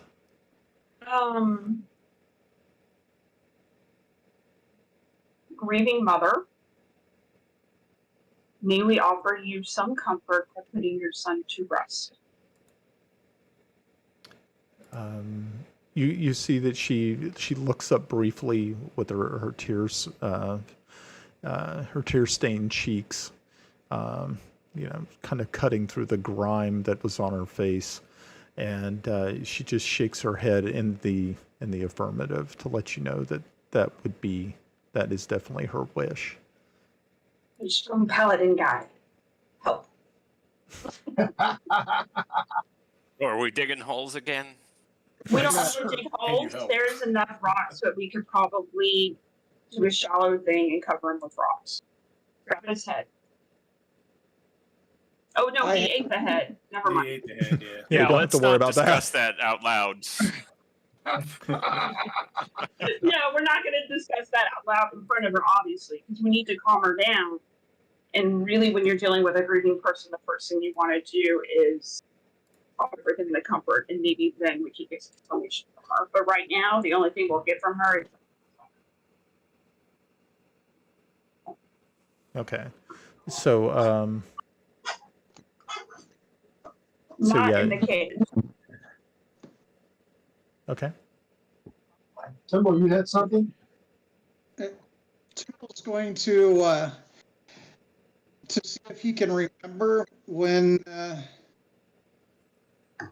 Boyd did a fog leave body and go towards Toby. You're not really too sure what happened with that, because when the child actually passed, he passed right there inside the cave. Really, about the only person who would have noticed it would have been Toby. But Toby was so traumatized by what he had seen, he was so focused upon the giant and the actions the giant took that even he did not realize that that might have been the case. It is possible the mother may have, but that would be a very strong maybe. That's fine. Right. You can ask. I will, but let's get her calmed down first. Okay. I would like to. Oh yeah, that's gonna work. Tell her to calm down. No, you never tell a woman to calm down. That's the way to get to a fight. You haven't learned that yet? Yeah. How old are you? Just tell her she's being hysterical and she needs to calm down. Yeah, that's really good advice. Want to lose your testicles tonight? I don't know. You can always ask her if she's mad. If she is, give her But we can. Maybe she can be Superman. Okay, so anyone else who is not aiding with trying to converse with the grief-stricken mom, you get a chance to look around the cave a little bit more. Like I said, you can find these really interesting phosphorescent mushrooms, which are Hey, kind Brian, of interesting. Do you want to pull the map back up on? You kind of closed it off when we went Theater of the Mind. Oh, okay. I can do that for you. Sure. All right. Thanks, sir. Yep, no problem. We can get rid of that guy. I will move him over here. And We have more light.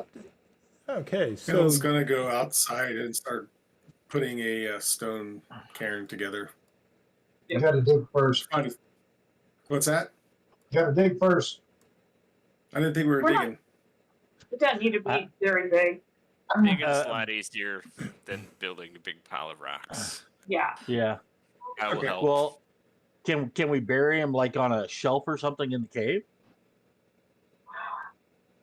Cave's If we're made out gonna of rock. if we're gonna try to get anything from the mother, you need to remove the body from the traumatic area, so outside would be.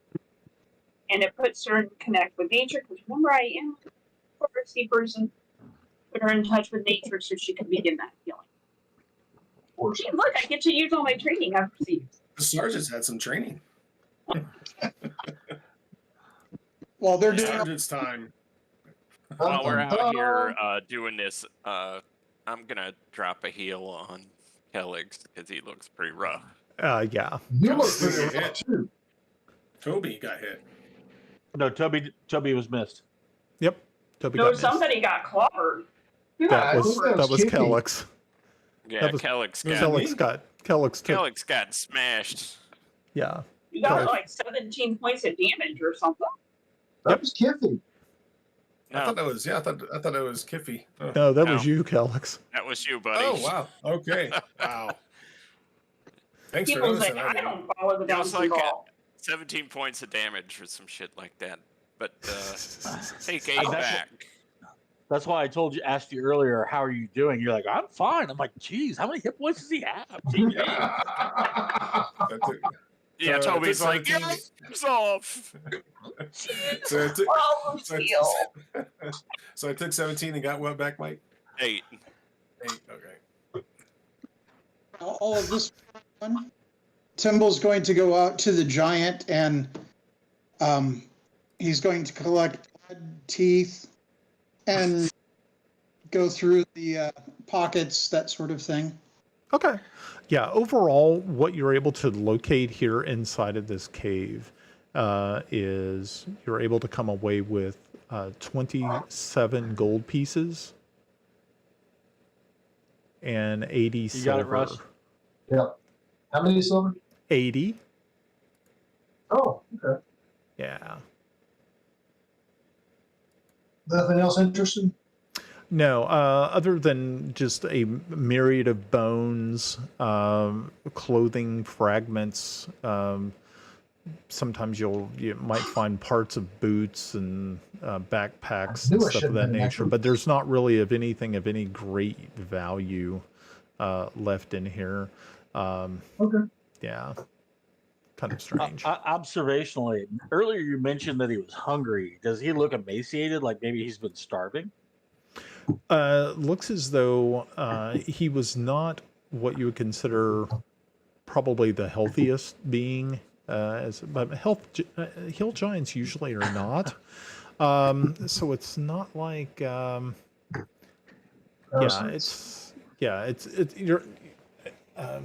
kind of looking at him so that he does look as though his ribs were kind of pronounced, but they weren't like it wasn't like skin and bones. He had actually been Gotcha. eating, but it wasn't like I was saying, it wasn't like he was killing to amass wealth. He was really just killing to eat. And whatever happens to fall out of their pockets when he dragged them off the road, it just ends up here in the cave. Gotcha. Okay. Cool. I'm going to collect some hairballs. Okay. Hairballs. I'm just going to point out 30 plus years of gaming with him, he is going to just dissect the body to get whatever parts he can get. I'm just going to put it out there. I think he has anger management issues. Oh, gosh. Turn into paint. For paint, I don't know how the hair from a brush. I don't know if I can grind the teeth down to a special white pigment, the blood, stay long enough to create an interesting pigment. I don't know. Artist. Borderline macabre there, aren't you? Just a tad bit. Really? I get it. Part of the earth. I could let him rot, or I could put him to use. I don't care what you do. And magic runes on his teeth. Ooh. How is the historical woman? Is she settling down any? Yeah. She's once she hands the body of the boy off to Kellex to be, she takes the hand of her daughter and walks out to kind of watch. They take a wide step around the corpse of the giant, and you can see that the girl is, just visibly shaken by this and hides behind her mother, putting mom between her and the corpse of the giant the entire time. Yeah.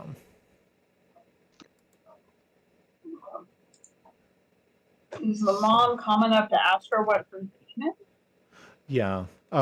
She takes a minute, to compose herself a little bit, and she says that her name is Cassandra. Yeah. And the girl's name? The little girl? Yeah, her name is Isbel.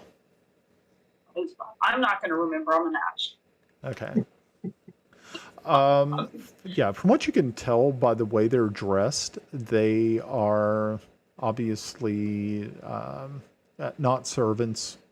They're dressed quite well, even though they are kind of streaked with a little bit of grime from being dragged and carried off by this brutish giant. Can But- they tell us what happened? Yeah, Cassandra tells you that her husband and the children were on their way to True Light. They they did have certain they have relatives there who they felt were going to be trying to flee, and they were going to help them flee back to Saray and to the south. But her husband, his name was Brady, was hit with with a stone that was thrown by this giant, and he kind of flew off of the cart. The giant then came and flipped the cart over, and gathered up the boy, the mom, and the daughter, and dragged them up to the cave. They'd only been there. I'm sorry? They're What's that? welcome to join us. Oh, okay. You did, like I said, again, you did notice that there were no horses at the cart. So you're kind of thinking that maybe when the cart was flipped over, because they said that the giant did not kill the horses.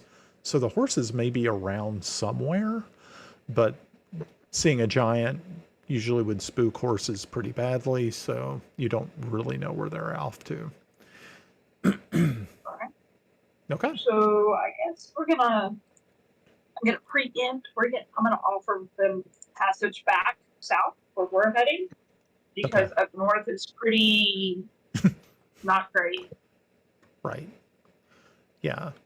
You see Melda walks over and opens up her pack and takes some, it looks to be like bread, and gives it to the woman, and she gets down on one knee in front of Isabel, and takes her hand and puts the bread in it. And you can see it's a very sort of a touching moment, and the girl actually acknowledges her, but does not say a word. And Cassandra thanks Elda for her kindness. Is there anything else you guys wanted to do while you're in the cave, or are you guys finished there? Can I go look at the mushrooms? I'm sorry? Can I go look at the mushrooms? Sure, of course. Yeah. Yay! Do I recognize them? Give me a survival check or a nature check. Okay. Yeah. Nature. Using nature. Yeah, when you walk back in there, you realize that it looks as though some of the mushrooms have already been collected. Okay. Well, he made soup with the kid. He was planning on making soup with the kid. Maybe, the but kid. whatever. Little kid Okay, fricassee. I know what the mushroom is. Okay, yeah, you actually do. Yes, these mushrooms are called fairy light mushrooms. A lot of times you find them in caves. They have that phosphorescent glow. They can be picked. If they're brought out in sunlight for any period of time, though, they don't last really long. Okay. Sunlight really does numbers on them. Okay. But if you keep them in dark, cool places, they'll grow and they will spread. And you sometimes like a little bit about Fey culture, being kind of part Fey yourself. You realize that a lot of times Fey creatures will take these, especially in the places like the Underdark or places like that, and will coat the ceilings of their abodes with these mushrooms, and it gives them like a perpetual light source the entire time. And they can be eaten and cooked with. I'm gonna grab a handful and put them in my pouch. Okay. think we ought to get on our way. Okay, that's cool. So while this was all going on, Kel took the boy outside and just started. I found a good place to bury him. Okay, yeah. So yeah, as you're finally piling the last little bits of rock, Cassandra picks up a rock herself and comes over and places it on the pile that you've created, and once again thanks you for for everything you did for him. Just give her a comfort, a nod. Okay, so Back to the wagon. okay, so yeah, the wagon isn't that far away because Yarn actually brought it up pretty close. How are you going? Are you going to follow the same trek back, or are you going to try to angle it so that you don't cross back over the other cart and her dead husband? We are angling. Okay. What'd you Okay. say? I said we're angling. Okay. Go So we're eagle. not going back to where the old cart is. He's saying he's too lazy to bury somebody else. Shortest distance between two places is a hypotenuse. I thought it was a nap. A nap. I love it. That's great. Sounds Oh, good. Lord. It sounds good. Only if you're not driving. You're driving, no napping. I don't understand. No nap for you. The horses will guide themselves. To a point, horses dumb. Okay. So yeah, you angle it so that you're heading more southeast than east. The way going is a little rougher. It's not like you have giant footprints to kind of cushion to create a road for you. But eventually you do end up back on the main road. And by the time you get back to the main road and get everything kind of figured out, you realize that, okay, it probably took you guys, let's see, it was a little bit after noon when you found the cart. You went up and battled the giant. So now you're kind of looking about like mid-afternoon by the time you get back to the road itself, with everything you've done. So you're thinking that you only have about 3 hours of daylight left. Well, guys, we're on a road. We can Onward! keep going. Okay. I can sleep tomorrow. Yeah, because it was going to take you about a day and a half to actually get to get to Chage. So that's still kind of your thought process there. Okay. Cool. All right. So yeah, once you make it back to the road, again, you notice that there is not any real foot traffic or horse traffic going on. But after about 10 minutes of travel, you see a horse standing off to the side of the road, just grazing. And Cassandra looks over, and you see her stand in the back of the cart, kind of holding on to the buckboard in the back, and gives a real shrill whistle and shouts, Millie girl, come on. And you see the horse's ears perk up and turn, how like they do. And the horse starts trotting over to the cart as you all are passing by it. And We're on the horse. yeah. They're with us.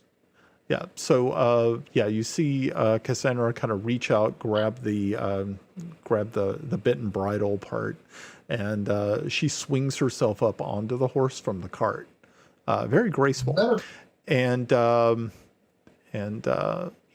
brings it into line with the rest of you, and you can see she's patting the horse down and kind of reassuring it that it's in the right place and it's in good hands, and so that that kind of make everybody feel a little better. And you can also see Isabel is even she looks to be a little bit more animated. She still isn't talking though, so and she is kind of sitting there just kind of wide-eyed, kind of looking around in a state of paranoia, being that the last time she was in a cart, it got flipped over by a giant. So, Okay. Okay. So, you all travel you'll travel a little bit further, probably about another hour and a half, almost close to 2 hours, and you start to notice that the sun is dipping down, and you should probably be thinking about where you want to stop for the night. Unfortunately, there's nothing really out here between True Light and Chagé, so you're unfortunately, at least the hills are behind you, and it's just wide open plain once again. So if it's wide open plain, then we can see quite a ways in the distance, right? Like nobody's gonna walk up on us or Right. anything like that. Right. Gotcha. I suggest we continue through the night. Is there what kind of moon is out tonight, or is going to be out tonight? Let's see. You have a waning, probably more like a waning gibbous moon. So, or waning moon. There's some light. Yeah, there is some light, but if it's just a How are the sliver. horses? I'm sorry. We're on a road. Roads don't move. Yes, but horses tend not to go where they can't. That's true too. We can keep going until the horses walk. This is a chaotic evil answer I would give. So Yeah, run the horses till they fall dead. Didn't they run? They walk. If we have a problem with light, I'll just keep hitting the bar between the two horses with the lights fell. Yes, because horses are used to seeing floating balls of light. No, it would make it come from the end of the bar thing. Oh boy. That's a 20-foot radius. I mean, So you want to advertise where we are? Great point. activity gone. Well, I mean, we could travel for a little longer, but the horses at some point will also need a rest. yeah, definitely Yeah. the horses are gonna reset. But these are Thank- fresh horses. If we Yeah, but continue through the night, we get to a safe place, and we don't have to camp. yeah, but they are going to need to eventually stop because they are pulling a lot of weight. Fine. Because Yeah, we 'cause have remember- to bring the yeah, stupid monorail Yeah, but with us. you had the monorail. It's the Yeah, monorail. on the monorail. RSPCA. You may not ride the monorail. You tell me I can't do what's destined. You want to be hogtied in the back? Hog-tied in the back. Oh man. But Okay. he does like to go oink, oink, oink. I mean, mistress. So I guess we'll eventually go roughly till dark and then pitch camp. I think that's the overall consensus, much to the chagrin of our wizard teamster. Set up a camp. Okay. Yeah. So you When we get attacked tonight, it's all your fault. Yay, more killing. okay. So Not on the road. okay. Not on the road. Yeah. So you're gonna actually go off the road a little bit to set up camp, and that's fine. So you you leave the road. You about how far off of the road are you going? About 20, 25 feet. Okay. Yeah, not too far, but still enough to be able to see the road. Okay, that's fine. Yeah. So you all set up camp, get ready for okay. Yeah, you get everything all set up, and it looks pretty good. And as you're getting ready to kind of put things down and stuff, you notice that there is this bright light is shining out of the telescope tube from both ends. Toby, The weapon is activated. Why do we even have this thing? We're gonna sell the sucker soon. Seeing Soon. seeing it lit, I love it. Toby goes up and climbs into the tube to see what the light is coming from. great. Okay. Can we just trap them in there? Okay. So, yeah, you climb inside this telescope because you're big enough to actually do that, or small enough to actually do that, and you see that there is it looks to be one of those light stones that you've seen Yarn use from time to time. So the telescope generates light stones. We don't need yarn. Yes, that's it. Exactly. You're muted. Dude. Hey, yarn! Check it out. This thing makes magical light stones too. Hey, why don't you crawl in there and get it? I did. Okay, put a blanket over the big end. Tie it down.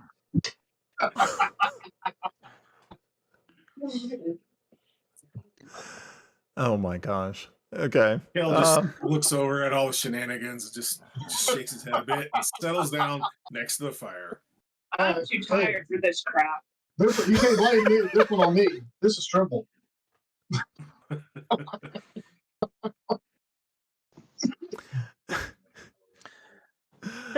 up I got a one. light You come stone. first. I got a light stone. For about I 45 guess I'm more not minutes. taking watch. I'm not taking watch tonight. I'm just gonna put my feet up, go to sleep inside the safest place in Greyhawk. A missile silo monorail. Missile silo on a rail. You know, if we sit Railgun? over the fire, You big pop thunder. I feel like we're going back in circle from the last adventure. I'm not saying it. I've been quiet. I've been behaved this time. You've been a subdued kinder. Toby, So Kel kind of looks at as he's sitting there. Where's Lady Ember in all this? She is still tending to Isabel and Cassandra, Okay.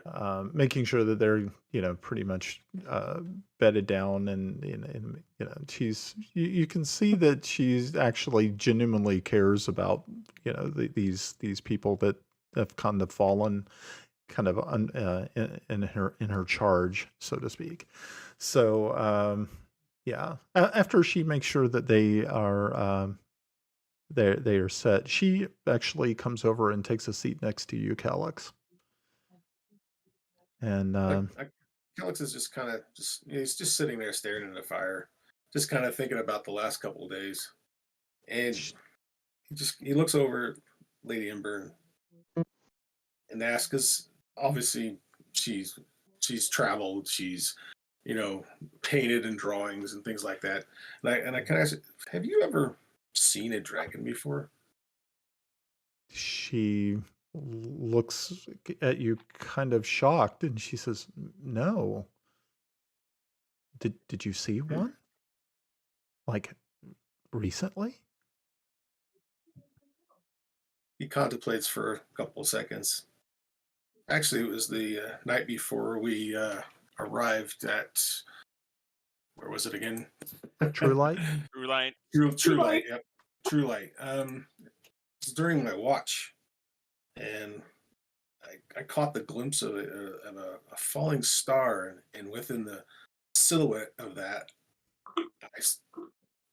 swear to you, my lady, I witnessed seeing a dragon fly overhead.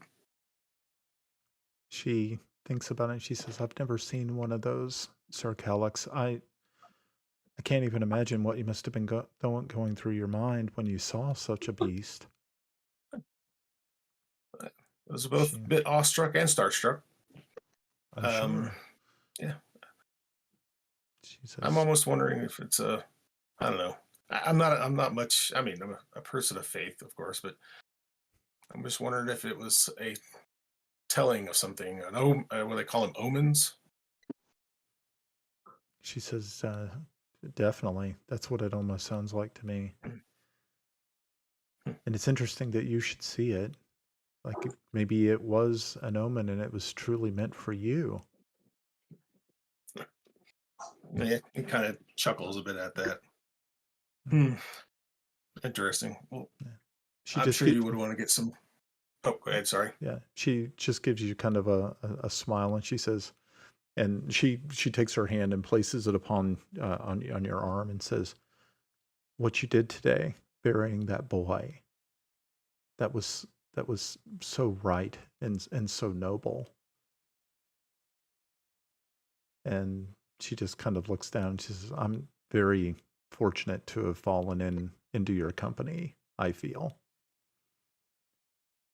And mine, yours, lady. And it was the least we could do. And she just smiles and she stands and says, "Well, I'm off to bed.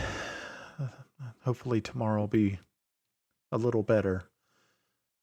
I can only imagine what." And she looks around really quick for Toby. She says, He looked so frightened when he came out of the cave. I should go talk to him." Me? Yeah. Frightened? Nah. So she kind of walks over, jumps onto the cart, and raps on the tube of the telescope, and says, "Master Toby, are you in?" What? Who is it? She hears the stirring of squirrel snores. Yeah, it's like it's Melda. Do you have a moment? I didn't mean to rouse you if you're already asleep. It can wait. Toby takes out his knife and slits the cloth covering of the monorail and opens it up and says, "For you, anything." He comes out and kind of does this little gotcha thing. Yeah. Squats and listens to her. She looks at you and says, "Are you going to be okay? You look like something had happened. You didn't see the boy die, did you?" Well, unfortunately, milady, I did, and it was while rough to bear. I take strength in the courage he showed in his final moments as he reached out and tried to throttle the giant and kill him. As you are trying to tell her this, she scoops you up in a big hug. And she said, she's just, kind of holding you there, which is kind of strange for you. You're kind of like, you weren't ready for it. And she says, of all the people that I've met on my travels so far, you are truly the bravest I've ran into. You must be more careful. And she puts you down. So you're saying I'm the bravest Kender and Greyhawk? She looks at you and says, "Being that I've never heard the word Kender before I met you, I believe you may be the only Kender here, Toby." But you have heard of me.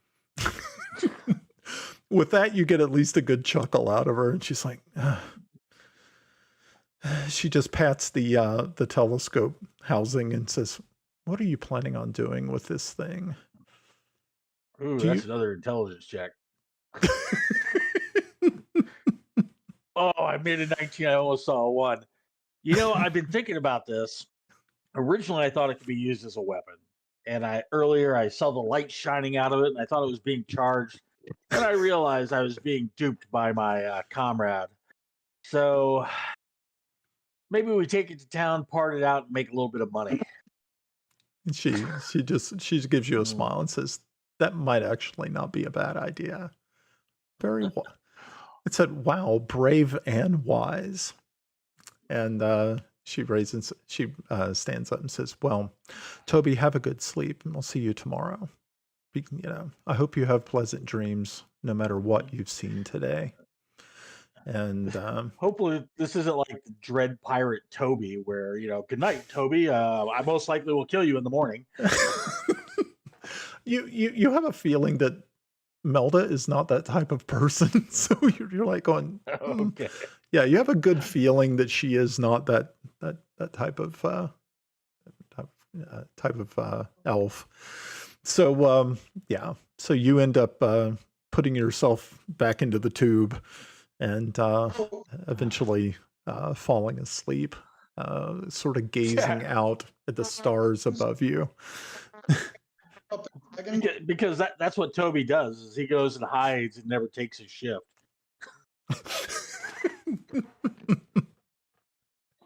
And Tim will jump up before he gets comfortable. Okay. And I'm going to ask him if I could see his stave, hoop pack, I think he called it. Okay. Yeah. So yeah, that's another thing that you probably also are kind of a little surprised at as well, Toby, as you're sitting there kind of fiddling with it and looking at this thing a little bit closer. And Timble sort of sidesteps in and says, and go ahead, Timble. Are you going to talk with him about it? Yeah. And can I take a look at that?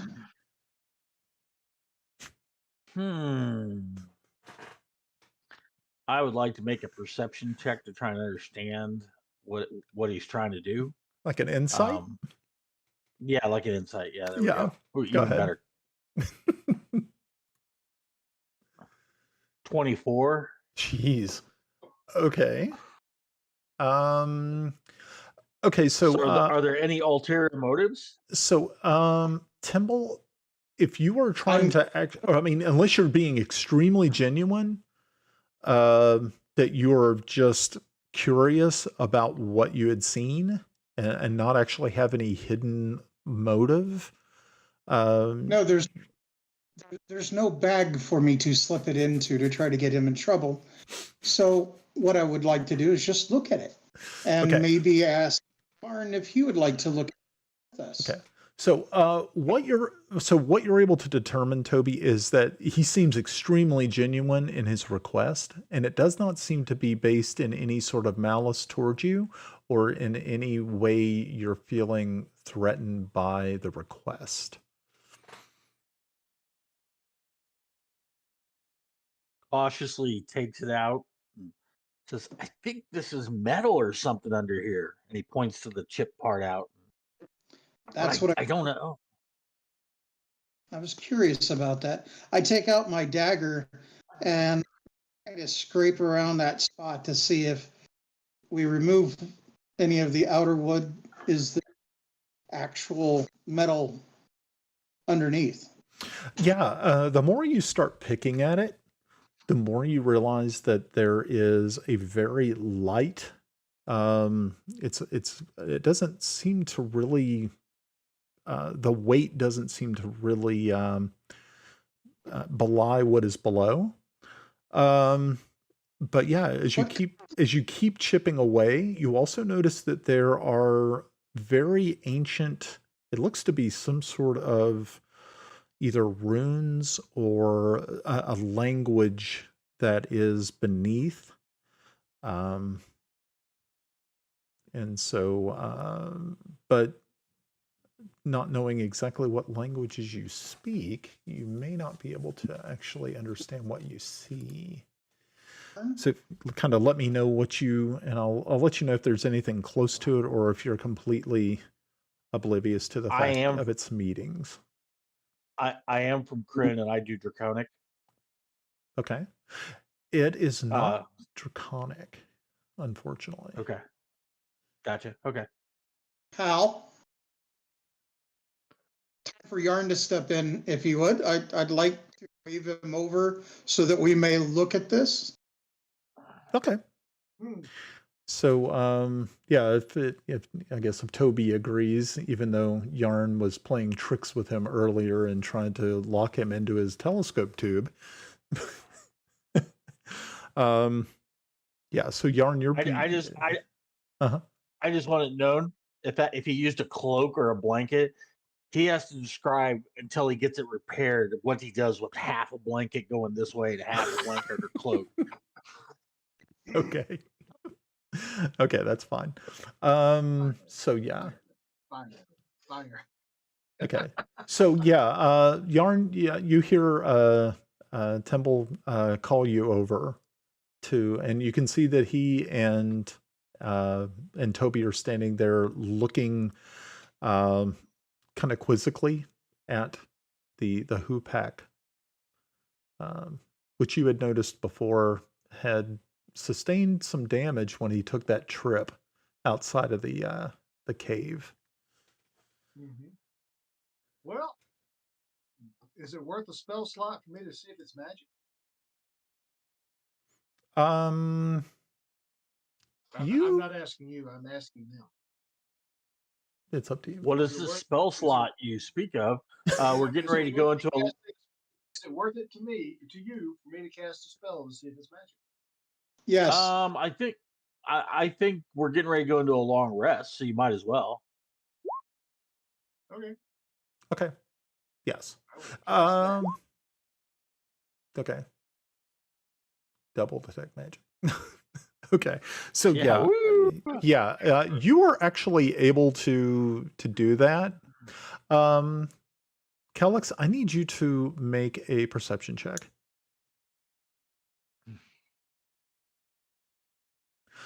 And Yarn, yes, you did detect that there is magic coursing through this, whatever it happens to be that you're holding on to. Okay. Kellex, you don't really pick anything out. Who's actually on watch at this point in time? Or did you guys come up with watches yet? I don't think we're on watch, but I suggest it. I don't think we established that. You don't think you've set watch? We have not discussed it. No, I think this is like one of those things as the day's winding down and we're all kind of sitting there before we fall into watch mode is kind of how I perceive this. Okay, that's fine. Yeah. Everybody's just kind of just trying to cope with what they'd seen and done during the day. And yeah, that's fine.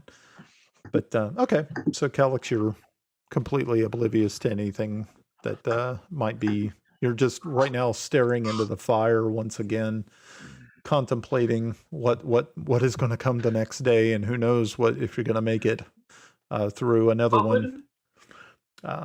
So Yarn, yeah, you were able to determine that it has magic. What school of magic? It looks to be, from what you're able to tell, is necromantic. I knew I should have been a necromancer.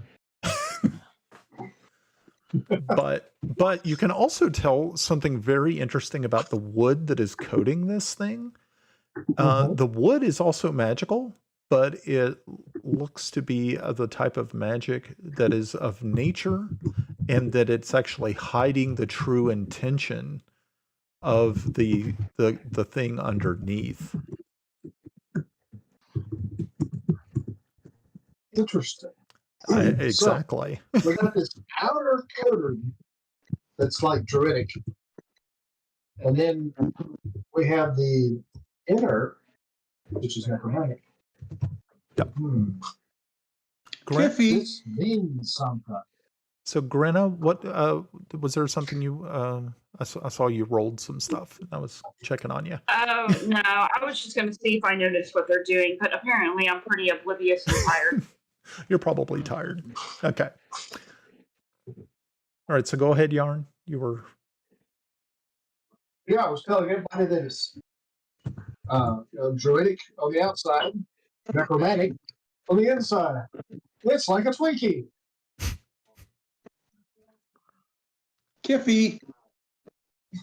I just got to throw a quick moment out there. I literally have a blog post that was rewritten.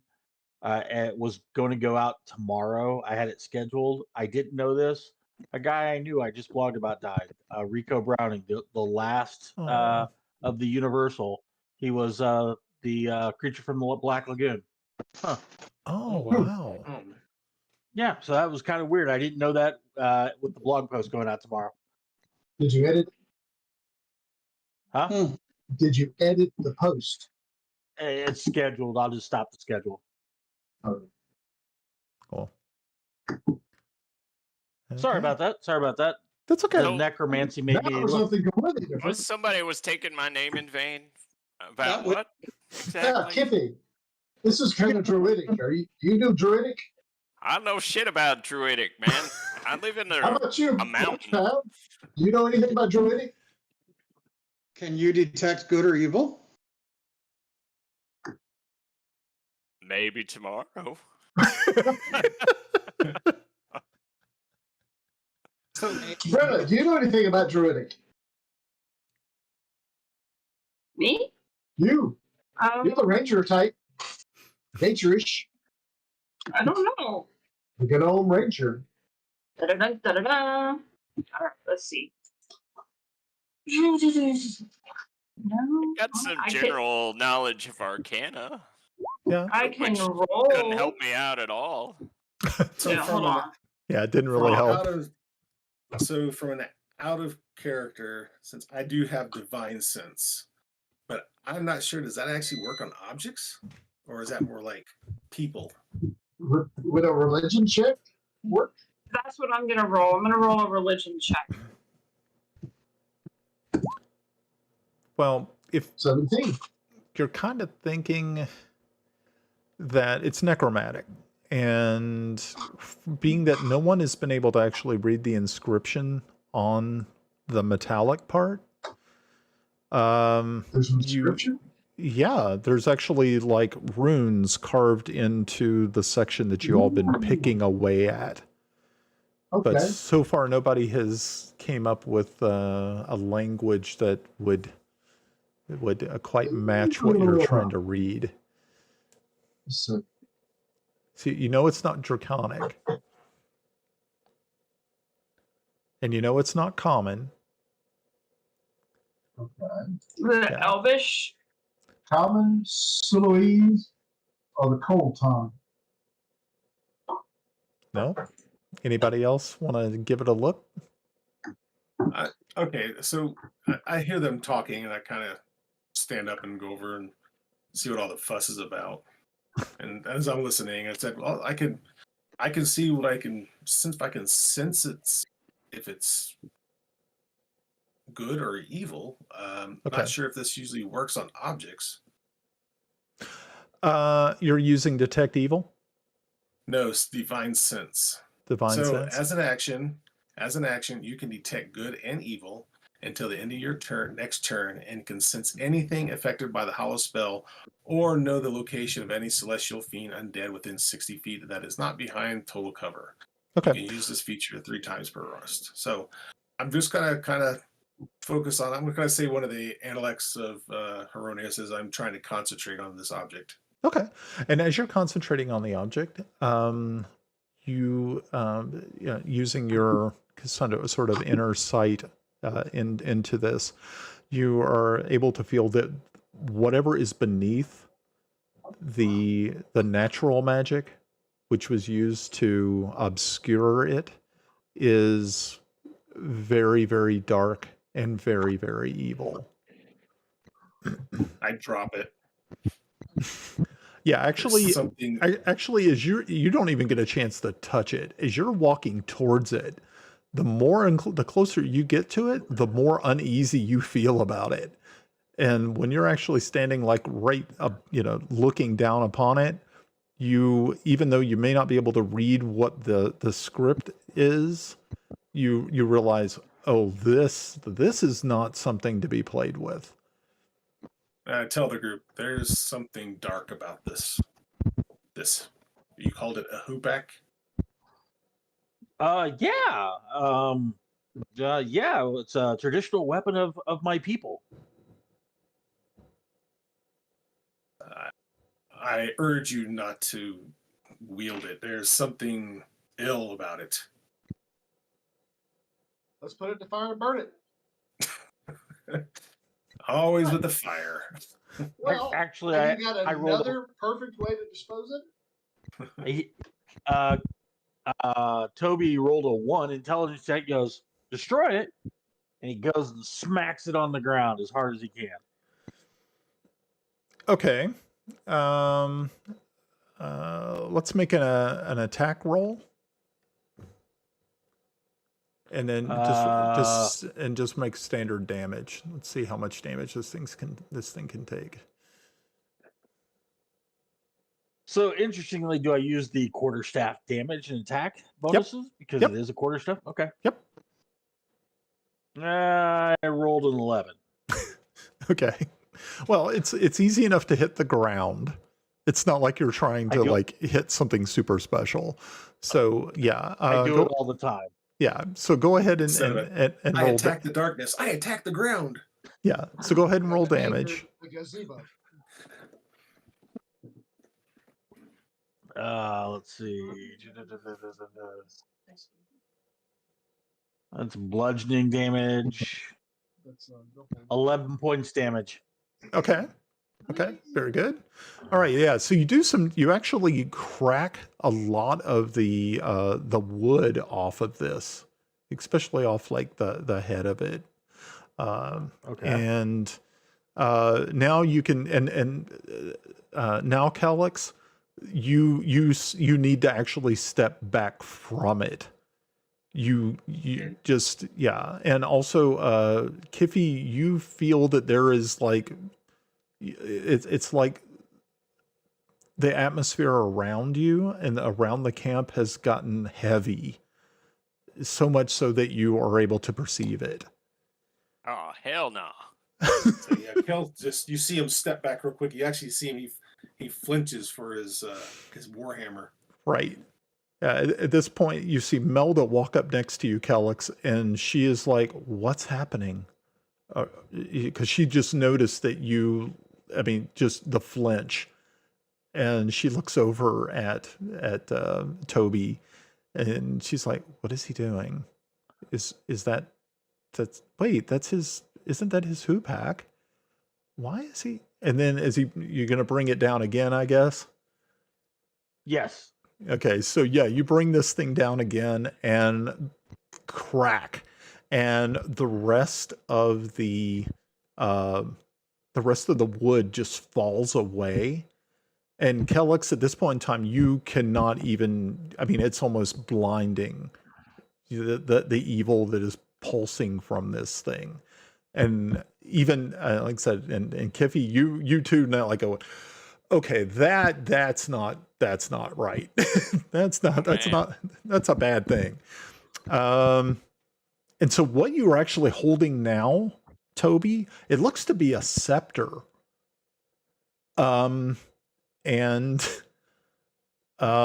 you can see that it is spiraled with these runes, and at the very top of it, it looks like a demonic face with its mouth wide open. And it's you just have this overwhelming. You make a will save real quick for me. I think I get to do this with advantage too, because that's my fearless. Hold on, I'm looking it up real quick. Okay. Fearless, advantage on saving throws to avoid fear. So this will be a wisdom. Well, this really isn't a fear attack. So go ahead. What's my save? What am I doing? Will save. Will save. Wisdom Yep. save. Yep. Sorry. That's okay. I rolled a natural 20. Okay. Nice. Awesome. Okay, great. Okay, so what actually occurs is you matter of fact, let me because nobody else knows what's happening. Let's see. Oh, there I go. I'm going to send this to you.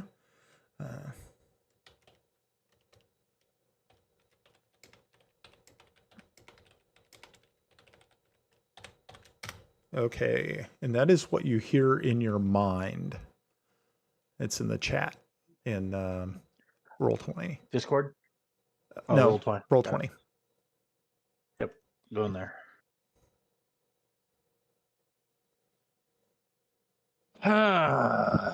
Male or female?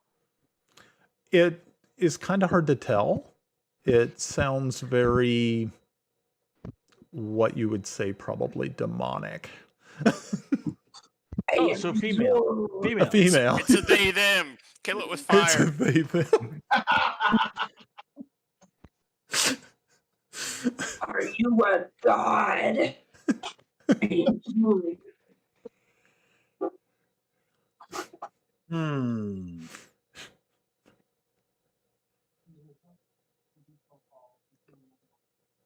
Okay. Yes. And I say that Oh, aloud. Lord. Okay. So, yes, all you hear is this chuckle. It's like a very dark and demonic laugh echoing through the corridors of your mind. It's like, I'm Chucky. I'm Toby. I'll be your friend to the end. Heidi ho. Okay. So I need Kellex. I need you to make a perception or an insight, whichever you choose. Also, same with Kiffy. Insight. Yeah. Any chance of our Okay. Chaina chick would help on this? I'm sorry? Any chance of our Chaina chick would help on this? No, it's really more just they're looking at his facial expressions. Ah. Yeah, they're I was actually looking for things. they're actually reading, but yeah, they're kind of studying him while everybody else is paying attention to this scepter. The Kellex and Kiffy are like, okay, there's this isn't, yeah. Okay, so yeah, both of you are watching him, and it looks as though he's contemplating something. And Toby, you need to drop that object. There's a dark evil with it, or surrounds it. It's the magic of death. Yeah, something that's definitely off here. It's like the devil went down to Bissell. Looking for a Kinder to steal? Something like that. Nice.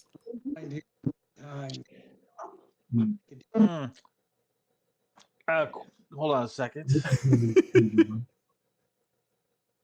How do you private message? In the chat? It's /W and then space, and then you can just type in, I think it's just Got it. DM Okay. or GM, DM, whatever. Yeah.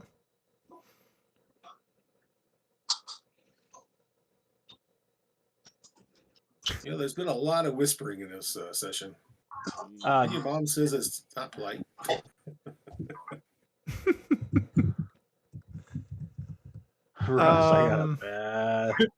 You understand why I'm saying that? Yeah, no, I understand what you're talking about, but it is more the former than the latter. The former. Yeah. Got it. It's okay. Okay. This is it.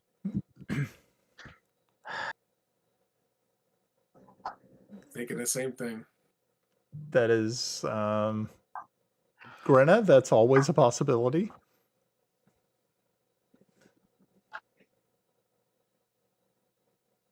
So we're seeing Toby's holding his staff, and obviously he's focused on it. And we saw something. His face just, I don't know. He just didn't look right. Right. Is there anything else that we need to look at to realize this is just not a good situation? No, I mean, the alarm bells for you, Kellex, are just going off. I mean, not as much so for Kiffy, but Kiffy also is feeling adverse effects from this. Really, it just seems as though, like I said, the rest of you, you can feel that there is just some sort of like a heavy presence in the air. You're not you're just not as tuned into this type of darkness like Kellex and Kiffy are. They're, yeah. Where with like Toby is oblivious to it. He's like, hey. There's a message in there for you, Brian. Okay. And that'll be my last one. Whatever you type there, I'm going to take an action off of. Okay. So can we hear a conversation of you need to drop that? Yeah, everybody now is kind of tuned into what's happening over there. And yeah.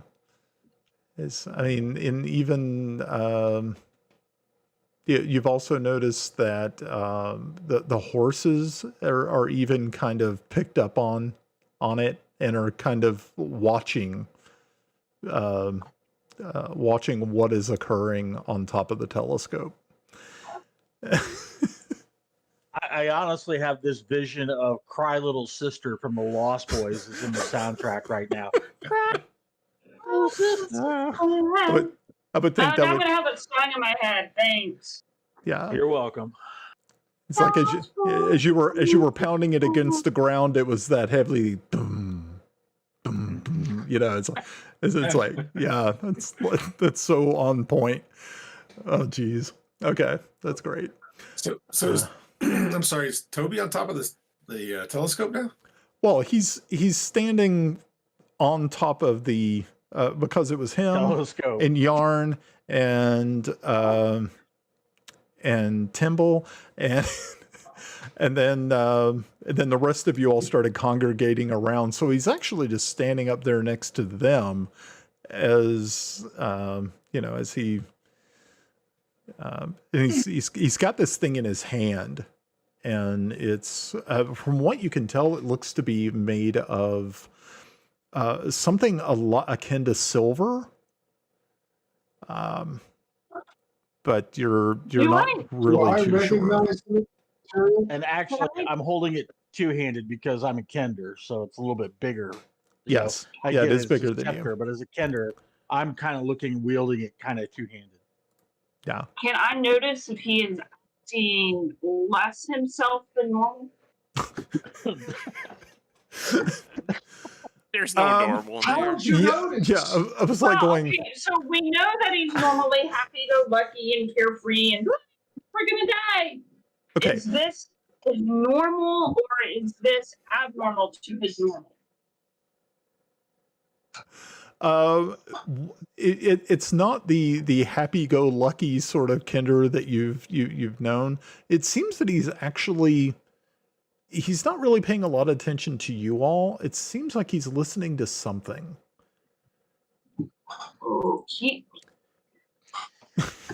He's actually listening to German Sesame Street in his head. He's getting upset because they keep saying Kinder instead of Kender. Oh my goodness. Now. Okay, so if we're gonna do this, All right. oh Lord. You go high, I go low. Okay, so Now. Yep. Okay, so all right, so we're gonna do this. Unfortunately, it's getting like really close to 10 o'clock, and usually that's our cutoff time. So let's do this. Let's go ahead. We'll roll initiative. Being that Toby is really kind of preoccupied with the voices in his head, he's going to get, unfortunately, this is going to be kind of a surprise round on him. So let me go ahead. Let me go ahead and bring up our turn order. I think that's our old turn order. Oh, wait a minute. Does this kind of go against the rules about attacking other party members? It kind of does, but you're not intending on actually you're doing subdual damage. You're not doing physical, physical evil damage. Brian, for the record, I rolled a nat 20. I rolled a nat 20 for initiative. Okay, but they get a surprise round on you. They do get a surprise on me. Yeah. Okay, so I got Timble, I got Kiffy. Anyone else partaking in this? Oh, sorry. Oh, yep, sorry. Hold on for a minute. A nat 1. Is that what you got? Did you get a nat 1, Grenna? Oh, Lord. Oofda. I'm gonna trip over my feet and go headlong in and knock myself out. Hey, guess what? I got one too, Grenna. Oh, good. We can Oh pull my through God. us together. Most impressive. That was beautiful, guys. That's beautiful. So as she goes low and I go high, we actually run into each other. Did she We knock cancel you? each other out. You knock each other So- out. It's very And I zen. jump in between your weapons. Boom. I'm like, wow. Fire? Yes, no? Fire? No, Okay. we don't want to burn the Kinder. We Is- just want to get them to drop. You can't make plans, because if you make plans, it's not a surprise round. That's right. Yeah. That's why fine. that's why Kellic said now. Okay. Is anybody else jumping in this in this thing, or is it just you four? I saw who we missing? Timble. Timble's Kiffy. in. Kiffy's Oh, in. wait. Kellic's is in. Grenna's in. No, we're all here. Okay, cool. All right. So the situation being, what? Okay, so you're going. Are you going to? You're trying to wrestle this thing from him, or are you just trying to knock him off the cart? Yes. Yes. My intention is to Both. disarm him. Okay, cool. All right. I'm going to put him asleep. Okay. All right. So Timble, you get to take your turn. What are you planning on doing? Well, earlier I had said that I had moved into the shadows. I rolled that while Right. Yep. we were see. started everything. From there, I am going to try to, subdue him. Probably Okay. knock him out. would be Okay. my So you're first gonna thing. actually try to knock him out. Okay, that's cool. Okay. He's gonna come up behind me and kiss me on the base of my neck. Ooh. No. Reach Okay. around.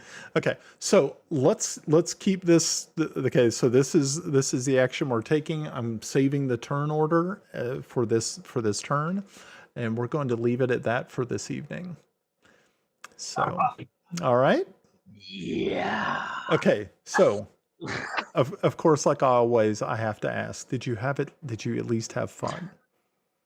Oh yeah, Yeah. Okay. most definitely. Okay, good. I'm glad. Much better than That's last the time. important part. Much better than last Well, time. the Okay. I appreciate it. So I try to be more subdued, but I can't help what the staff says to me. That is true. Oh, now he's trying to use it as an excuse. My son does that too. I'm sorry, I couldn't help it. It was the autism. Not so much. Normally I say it's the alcohol. Yeah, No, that I would believe. the demon staff made me do it. Yeah. He didn't lick any of those shrooms while he was in the cave, did he? No. Well, they're not poisonous. All That right, is so too this is funny. where we end it. Yep. This Brian, we're wrapping add up it- for the night. So so let's so in 2 weeks. So let's go ahead and take a look at our calendars. And so we're looking at the 16th, I believe. Is that right for That you sound right guys? for everybody? Yep. Okay. Awesome. Yep. Good. That's it. All right. That's good. So, so before we go, so folks who are watching us later, thank you all again for dropping by and watching our video and watching the session. Big thanks goes out to Anna B. Meyer for her maps. So check her out at annabmeyer.com. Go over to Patreon and become a patron if you would like. A big thanks goes out to our players this evening. Thank you guys for showing up. Even with all the technical difficulties that we always seem to run into, I'm glad that you all had fun. And I will see you in 2 weeks. Okay. Definitely. All And right. by the way, thank you, Brian. And check out Brian's Twitch channel below. He does other stuff besides just us. It's true. I do. Matter of fact, I think Friday night, tomorrow night, we're going to be doing horror games on Twitch. The rest of the weekend is going to be kind of subdued. Might play some Dark Age of Camelot, which is old game, on Saturday morning. On the 11th, I What believe it's realm? going to... What realm? Albion. Okay. Yeah. I'm one of those people. Actually, I'm not actually playing the live version. I'm playing a free shard. So I'm playing Eden free shard, which is great. So if anybody's ever interested in coming along, I would be happy to take you out with me, and if you're not familiar with it. On the 11th, I'm doing the Sustroming Challenge. I got the can of stinky fish from Sweden. It came yesterday. So I will be streaming that, and my son's going to be here with me to not do it with me. He's just going to be here to laugh at me as I vomit all over the place. So Is that Surstrom or Hekon? Sustroming. Yeah, the actual fermented fish in a can. Lord. He was at first he was trying to talk me into just getting lutefisk, but then That's easy. my Swedish buddy Just said, cook it "Oh overnight. hell," he said, "Oh hell no, you ain't doing lutefisk. That's child's play. You need to go for the real thing." And I'm like, "Oh Lord." So, yeah. Very cool. Okay. And you said he was your friend? Yeah, actually, it's so funny. He was he was actually my first moderator on my Twitch channel. I met him while playing Dark Age of Camelot because he likes to play Dark Age of Camelot. So we were playing and just having a good old time. And so I brought him on board, and he's been, I think I'm going on like 2 years of streaming now, or almost 3 years. And he's been with me pretty much from the beginning. It's been pretty cool. So, oh well. All right. Well, guys, have a good rest of your week. Have a nice weekend. And I'll catch you guys in 2 weeks. All right. Bye, Good night, y'all. everybody. Thanks, guys. Night. All right, guys. Hey.